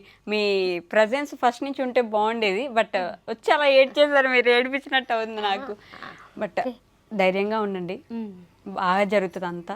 ఆయన ఉన్నాడుగా, చూసుకుంటున్నారు, మీరు ఆయనకు తోడున్నారు, చాలు. ఇంకా పిల్లలు ఉన్నారు, ఇప్పుడు ఇద్దరు పిల్లలు ఉన్నారు, అదే అనుకుంటున్నాను. ఇంకా వాళ్ళు కలిస్తే కలిసారు, లేకపోతే లేదు. ఇంకా మన లైఫ్ మనం లీడ్ చేయాలి కదా అని అనుకుంటున్నాను. ఇప్పుడు మీది ఒక ఫ్యామిలీ అంతే. ఫీల్డ్ ఎలా ఉంటుంది ఒకటి, అండ్ మీ తోటి డ్రైవర్స్కి మీ అదే ఇప్పుడు సంఘం అంటారో అసోసియేషన్ అంటారో వాళ్ళందరికీ ఏం చెప్పాలనుకుంటున్నారు? మీ ఫీల్డ్లో ఎలా ఉంటుంది అసలు? ఫీల్డ్ ప్రజెంట్ మేడం, ఇంతకుముందు లారీ ఫీల్డ్ అంటే చాలా మందిని సీనియర్ని అడిగితే ఒక వ్యసనం అంటారు. వ్యసనం ఒక వ్యసనం అంటారు లారీ ఫీల్డ్. అది ప్యాకాట ఇది ఒకటే సేమ్ అని చెప్పేసి అంటారు. ఓకే, ఇంతకుముందు నిజమే అది అట్లే ఉండేది. దానికంటే ముందు ఒక 3 బళ్ళు మెయింటైన్ చేసే ఓనర్కి పర్వాలేదు. ఒక బండి మెయింటైన్ ముందు ఒక నేను డ్రైవర్కి చేసినప్పుడు రోజుల నుంచి చెప్పుకుంటూ వస్తాను. అప్పుడు ఒక బండి మెయింటైన్ చేయాలంటే కష్టంగా ఉండేది. డ్రైవర్ని పెట్టుకుని డ్రైవర్కి ఇవ్వాలి, ఓనర్ క్లీనర్కి ఇవ్వాలి. కరెక్ట్. ఒక 3 బళ్ళు మెయింటైన్ చేస్తే కొద్ది రొటేషన్ అవుతుంది. 3 డ్రైవర్లను పెట్టుకోవచ్చు, 3 క్లీనర్ని పెట్టుకోవచ్చు, రూపాయి కనబడుద్ది. అలా ఉండేది. దీని తర్వాత అసలు డ్రైవర్ని పెట్టుకొని మెయింటైన్ చేసే ఓనర్కి ఏం మిగలదు, అయిపోతాడు అనే పేరు వచ్చేసింది ఖర్చులను పట్టుకొని. దాని తర్వాత ఏదన్నా సొంతోడికే బెటర్. సొంతంగా లారీ అతందే, అతనే డ్రైవరు, అతలే క్లీనర్, లెఫ్ట్ సైడ్ ఎవరిని ఉంచుకోడు. లోకల్ ఆంధ్ర తెలంగాణ తిరిగే వాళ్ళు ఉన్నారు, ఈయనకైతే ఆయనకు మిగులుతాయి అని చెప్పేసి అని అలా పేరు ఉండేది. కానీ ప్రజెంట్ అలాంటి వాళ్ళు కూడా లేదు ఇప్పుడు. ఓకే అనే పేరు వచ్చేసింది. ఆ ఫీల్డ్ అంతగా కిందికి వెళ్ళిపోయింది మరి ఘోరంగా. అయ్యో, ఎందుకలా? డీజిల్ రేట్ పెరిగిపోవడం ఒకటి, ఈ ట్యాక్స్లు. ఇంతకుముందు రోడ్ ట్యాక్స్ అనేది ఒకటి ఉండేది మేడం, దాని తర్వాత గ్రీన్ ట్యాక్స్ అనేది ఒకటి ఉండేది. గ్రీన్ ట్యాక్స్ ఒక 200 రూపాయల స్లిప్ ఒకటి ఉండేది మేడం, 200 రూపాయలు. ఇప్పుడు దగ్గర లారీ ఓనర్లు 20,000 కడుతున్నారు. 20,000 మామూలుగా రోడ్ ట్యాక్స్ అంటే జీవితాంతం మీ బండి ఆ రోడ్ల మీద తిరగడానికి తీసుకునేది రోడ్ ట్యాక్స్. అవును, ట్యాక్స్ కట్టేది. ఇప్పుడు టన్నేజ్ పెంచిన దగ్గర నుంచి ఆ ట్యాక్స్ కూడా పెంచేశారు. ఓకే, అదొకటి. ఈ గ్రీన్ ట్యాక్స్ తో ఇబ్బంది పడుతుంటారు ఫీల్డ్ ఒకటి. యాక్సిడెంట్లు అవుతాయని కూడా ఏమైనా తగ్గిపోతున్నాయి అంటారా ఇట్లా లారీ డ్రైవర్లు పెరగడం? అట్లా అవుతున్నాయి. అది ఏంటంటే యాక్సిడెంట్ అవుతూనే ఉంటాయి మేడం. ఎందుకంటే చాలా చోట్ల హైవేలు లేవు. కొద్దిగా నేషనల్ హైవే ఉంటే లారీ డ్రైవర్లకు ఇబ్బంది ఏం లేదు మేడం. మా దారి మాది, వాళ్ళ దారి వాళ్ళది. ఈ యాక్సిడెంట్ అవ్వడానికి కారణం ఏంటంటే ఇంత ఫీల్డ్ బాగున్నా దీంట్లో శత్రువు మన ప్రాణం తీసేవాడు ఎవడు అని చెప్పేసి అంటే మన తోటి వర్కరే, మన తోటి డ్రైవరే, మన పక్కన ఉండేవాడే. రైట్. మన ప్రాణం తీసేది. అంటే నా పక్కన ఉండేవాడు కాదు మేడం, నా ఎదురుగా లారీ చేసుకుని వచ్చేవాడు, అదే అదే అతనే మన ప్రాణం తీసేది. ఒక ఇంపాక్ట్ ఎట్లుంటుందంటే మేడం, రీసెంట్గా అవుటర్ రింగ్ మీద ఒక ఏది కానీ నేను బండి అమ్మిన తర్వాత ఖాళీ ఉంటాను, ఏదో ఒక బండికి డ్యూటీకి వెళ్తూనే ఉంటాను. నాకు నా మిషన్ క్లీనర్ పని చేయడానికి కూడా నేను సిద్ధమే నాకు, ఎందుకంటే నేను అయిన చేసే వచ్చా. ఏ ఖాళీ ఉండ లోకల్ డ్రైవర్ పని కూడా చేస్తాను నేను. ఓకే. అలాంటి పనులు కూడా చేసి హైదరాబాద్కి ఒక డ్యూటీ వచ్చింది, హైదరాబాద్కి వెళ్తున్నా. అవుటర్ రింగ్ మీద ఒక పెద్ద ప్రమాదం, షార్ట్ వీడియో ఒకటి తీసుకున్నా. ఓకే. దాని వీడియో కూడా కొద్దిగా బ్యాడ్ కామెంట్స్ వచ్చినాయి, ఎందుకు వీడియో తీసినావు అని చెప్పేసి. ఎందుకంటే అక్కడ ఇంపాక్ట్ ఎట్లుంది మేడం, ఒక 2 బళ్ళు 14 డేలో 16 డేలో 2 బళ్ళు వెళ్తున్నాయి తెల్లవారుజామున 4:30 ప్రాంతంలో. ఈ మంచు చూసుకోకుండా వెనుకున్న బండి ముందున్న బండి గుద్దేశాడు. ఇట్లా స్టీరింగ్ అతుకుపోయింది, దగ్గర క్యాబిన్ అతుకుపోయింది. ఈ మధ్యలో ఒక 5 నిమిషాలు వెనక్కి వెళ్తే ఇక్కడ వీళ్ళిద్దరు జరిగింది ఎట్లుంటుంది తెలుసా మేడం, అవుటర్ రింగ్ హైవే 4:30 ప్రాంతం మొత్తం సైలెంట్, బిల్కుల్ జీరో, అసలు ఏం సౌండ్ లేకుండా బాగుంటుంది. ఈ ఒక ఇంపాక్ట్ అనేది ఎట్లుంటుంది అంటే, దగ్గర ఉంటే ఒక పెద్ద బాంబు వెళ్ళినంత శబ్దం, అద్దాల సౌండ్తో గులుపుకొని ఈ రేడియేటర్లో వచ్చిన ఆ వాటర్ అది ఒక రకమైన స్మెల్తో వచ్చేది. ఆ దాంతో గడుపుకొని ఒక పెద్ద ఇంపాక్ట్, పెద్ద బీభత్సమైన సౌండ్ వచ్చింది. చూస్తే 1 కిలోమీటర్ దాకా ఉంటుంది ఆ సౌండ్. 1 నిమిషం దాకా ఏం అర్థం కాదు, స్టీరింగ్ మీద ఎవరైతే కూర్చున్నారో ఆయనకి ఏం అర్థం కాదు. ఆ సౌండ్ కూడా ఆయనకు మూత ఏం అనిపించేది, చెవులు చిల్లు పడేలాగా అనిపించింది ఆయనకి. ఇంత సౌండ్ వచ్చింది ఏంది అని చెప్పేసి. యాక్సిడెంట్ అయిందా ఏంది అని అతనికి కూడా తెలియదు. ఒక 5 నిమిషాల తర్వాత చూసుకుంటే ఆ కాలు కట్ అయిపోవడం, అది కూడా మెలకుగా ఉంటే డ్రైవర్ ఆయనకు అప్పటికి అర్థం కాదు, ఈ కాలు కట్ అయిపోవడం, లేకపోతే ఈ స్టీరింగ్ ఈ పొట్టలో గుచ్చుకుపోవడం, ఏదో ఒకటి, లేకపోతే నోట్లోంచి రక్తం రావడం, ఏదో ఒకటి ఆయనకు అప్పుడు అర్థమైపోతూ ఉంటుంది. ఇట్లుంటుంది ఒక ఇంపాక్ట్, మరీ ఘోరంగా బీభత్సంగా. ఆ రోజు నేను ఒక యాక్సిడెంట్ చూసిన, అవుటర్ రింగ్ పైన డ్రైవర్ని, నా కాలు ఇరిగిపోయి ఉన్నది. అంటే ఇరిగిపోయి అంటే నాకు దెబ్బ తగిలి అప్పుడప్పుడే నేను ఫీల్డ్లోకి వస్తున్నా, చిన్నగా ఎక్కడం దిగడం, లెఫ్ట్ సైడ్ క్లీనర్ పెట్టుకుని ఎక్కడం దిగడం చేస్తున్నా. ఆ స్టేజ్లో డ్యూటీకి వచ్చేసిన, పైగా పైకి ఎక్కలేను సరిగా, డ్రైవింగ్ వరకు చేయగలను. అలాంటి పొజిషన్లో వెళ్తుంటే ఆ యాక్సిడెంట్ కలరా చూసి ఆ డ్రైవర్ దగ్గరికి వెళ్ళిన, ప్రాణాలతోటే ఉన్నాడు, బాగానే ఉన్నాడు. వెళ్ళగానే మేడం నన్ను ఇట్లా పట్టుకున్నాడు వచ్చేసి, లోకల్ ఆయన అనుకుంటా, హైదరాబాద్ లాంగ్వేజ్ మాట్లాడుతున్నా, వస్తుండు పోతుండు వస్తుంది అని చెప్పేసి. ఎందుకంటే అక్కడిక్కడ తేడా చూస్తాం కదా మేడం. వస్తుంటే అన్న నన్ను బయటికి తీసుకొచ్చి బయటికి అని చెప్పేసి. అబ్బాయి ఏడుపు వచ్చింది మేడం ఆయన చూస్తే, బీభత్సంగా. ఎలా వచ్చేది, ఆయన ఇరుక్కుపోయి ఉన్నాడు, లోపల ఇరుక్కుపోయి ఉన్నాడు, ఎక్కడెక్కడ ఇరుక్కుపోయిందో కూడా కనబడతలేదు. క్యాబినెట్ దగ్గరకు వచ్చేసింది, రేడియేటర్లో వచ్చే స్మెల్ కంపు వాసన కొడుతుంది. ఆ రేడియేటర్లో వాటర్ అది అంతా మొత్తం పొగ, స్మోకు. చూస్తే ఇంజన్లోంచి వచ్చే పొగనా, లేకపోతే ఇదంతా ఇంజన్ మాడి హీట్ అయిపోయి ఉంటుంది కదా. ఈ వాటర్ దెబ్బ తగిలిన రేడియేటర్ వాటర్ ముందు ఇంజన్ మీదనే పడుతుంది, దానివల్ల ఫైర్ అయిపోయే అవకాశం కూడా ఉంటుంది. అదృష్టం బాగుంటే ఫైర్ అవ్వాల. చూస్తే ముందు బండి, ఆ డ్రైవర్ ముందుకు పెట్టిండు కొద్దిగా బండి, ఎవరు లేరు, చేసేవాళ్ళు ఎవరు లేరు. కార్లు వెళ్తున్నాయి వస్తున్నాయి, ఒక్కడ ఆపట్ల. వెళ్ళి రోడ్డుకు అడ్డం కట్టి నిల్చున్నా, అన్న ఆపండి బండి అని చెప్పేసి. నాతోటి డ్రైవర్లే 4 ఆపిల్లు ఆపేసి వచ్చేసి ఆ బండిలోంచి ఈ బండిలోంచి తాడు తీసేసి ఈ బండికి కట్టేసి అప్పుడు బయటకు తీసినాం. జాగ్రత్తగా ఉండాలి, ఎంత జాగ్రత్తగా ఉన్నా అంతే మేడం, జరుగుతూ ఉంటాయి. ఓకే, చివరిగా డ్రైవర్స్కి ఏం చెప్పదలుచుకున్నారు మీరు? డ్రైవర్స్ నుంచి మీరు సమాజానికి ఇంకేం చెప్పదలుచుకున్నారు ఒక మాట? ఓకే మేడం, ప్రజెంట్ ఏంటంటే ఈ పర్సనల్ లోన్స్ ఏదైతే ఉన్నాయో వాటికి అవ్వద్దు. మెయిన్ ఏంటంటే మనం ఒక బండి మెయింటైన్ చేస్తున్నాం కదా, నేను ఓనర్గా డ్రైవర్ల విషయం గురించి అయితే చెప్తున్నా. మనం ఏదో ఒక బండి ఎటో దిక్కు వస్తూ ఉంటాం. ఈ పర్సనల్ లోన్స్ బాగా ఇబ్బంది పెట్టడం కాదు, ఒక డ్రైవరు అప్పుల పాలవటం, కిందికి వెళ్ళిపోవడం. నేను ఓనర్గా డ్రైవర్ కూడా ఏం లేదు అని చెప్పేసి అంటున్నాను మేడం. ఒక డ్రైవర్ వెళ్ళొచ్చిన తర్వాత ఇన్సూరెన్స్ కట్టుకోవాలి. ఇప్పుడు వెళ్ళొచ్చిన తర్వాత ఈ ట్రిప్ టైర్లు వేసుకోవాలి. మనకు ట్రిప్ డబ్బులు ఏం సరిపోవు, అవి మీకు కూడా తెలుసు, నాకు తెలుసు.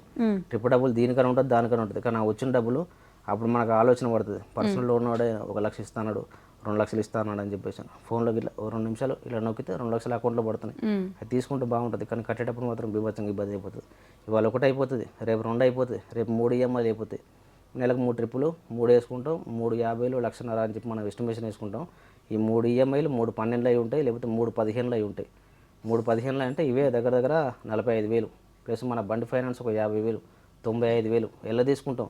సీజన్ గట్టిగా సంవత్సరం ఇవాళ 3 నెలలు మాత్రమే. ఈ 3 నెలలు వెళ్ళిపోద్ది, దాని తర్వాత 9 నెలలు చుక్కలు కనబడుతాయి. ఒక ఓనర్ డ్రైవర్ కిందికి వెళ్ళిపోవడానికి కారణం మెయిన్ ఇదే. జీవితంలో లారీ కొనలేడుగా, అసలు ఫీల్డ్కే ముట్టుకోలేడు. Present field situation. దీని తర్వాత ఖర్చులు, ఆర్టీఓ ఖర్చులు మరీ ఘోరంగా ఉన్నాయి రోడ్ల మీద, పోలీస్ బీసులు మరీ ఘోరంగా ఉన్నాయి. ఈ చదువుకొని ఉద్యోగంలోకి వచ్చి ప్రత్యేకంగా లారీ వాళ్ళని పట్టుకొని లారీ మీదనే బతుకుదామని కొందరు ఉన్నారు. వీళ్ళే అలాంటి వాళ్ళే ఉన్నారు. వాళ్ళ మేము మొత్తం దోచుకోవడమే. ఓకే. ఒక లారీ లెక్క ఇంకా మాట్లాడేది చాలా ఉంది కానీ మేడం, లారీ లెక్క చూసుకుంటే ఒక డ్రైవర్కి ఏం మిగులుతుంది, ఓనర్ డ్రైవర్కి కరెక్ట్గా ఎస్టిమేషన్ వేసి ఒక రూట్ ఎంత మిగులుతుందండి. మీరు ఒక క్వశ్చన్, మీరు పలానా వారణాసి తిరుగుతున్నారు కదా, యూపీ తిరుగుతున్నారు కదా, ఒక ట్రిప్ మీకు ఎంత వస్తుందని మీరు ఒక మాట అంటే దానిలో ఒక లెక్క వేసి ఇట్లా ఏదైనా పక్కన బ్లాక్ బోర్డు పెట్టుకొని మేడం ఖర్చు ఇంత, నన్న లాభం ఇంత, నేను సింపుల్ ఒక లెక్క చెప్తా. ఓకే. కొబ్బరికాయ వేసుకెళ్తా ఒక 1,20,000 కిరాయి, చేపలు వేసుకెళ్తా 1,60,000 కిరాయి మేడం, అటు నుంచి 1,00,000 ఎంత అవుతుంది మేడం? 260. ఒకట వంటగంట డ్రైవర్కి 260 మిగులుతున్నాయి. ఈ లెక్కలో వస్తాయి కానీ కరెక్ట్గా లెక్క అయితే 40 రూపాయలు మిగులుదు. అలా ఉంటాయి. 260, 2,60,000, 1,60,000 ఇటు నుంచి తీసుకెళ్ళాం, 1,00,000 రూపాయలు అటు నుంచి తీసుకొచ్చాం. 260 కానీ ఏం మిగలదు. ఏం మిగలదు. ఎందుకని? ఖర్చులు అలా ఉన్నాయి మేడం. అవన్నీ ఒక ఎస్టిమేషన్ అయితే ఏం మిగిలిద్ది అని పాయింట్ ఒక మనం తప్ప అందరూ బతుకుతారు దీంట్లో. ఓకే. అందరూ తప్ప జాగ్రత్తగా ఉంటేనే ఓనర్ డ్రైవర్లు మెయింటైన్ చేయగలుగుతారు. పర్సనల్ లోన్ల వైపు అసలు ముట్టుకోవద్దు. ఓకే. నా ఫ్రెండ్సే ఉన్నారు వాళ్ళు వీళ్ళు తీసుకొని ఇబ్బంది పడేవాళ్ళు. జాగ్రత్త మెయింటైన్ చేసుకుంటే అవుద్ది. జాగ్రత్త మెయింటైన్ చేసుకోండి అంతే. ఓకే అండి, థ్యాంక్ యూ సో మచ్. నమస్కారం అమ్మ. మీరు బాగుండాలి, ఇంకా బాగా ఎదగాలని మనస్ఫూర్తిగా కోరుకుంటున్నాను. మీరు మళ్ళీ వీడియో స్టార్ట్ చేయాలి త్వరగా అంతే. ఓకే అండి, థ్యాంక్ యూ. తప్పకుండా.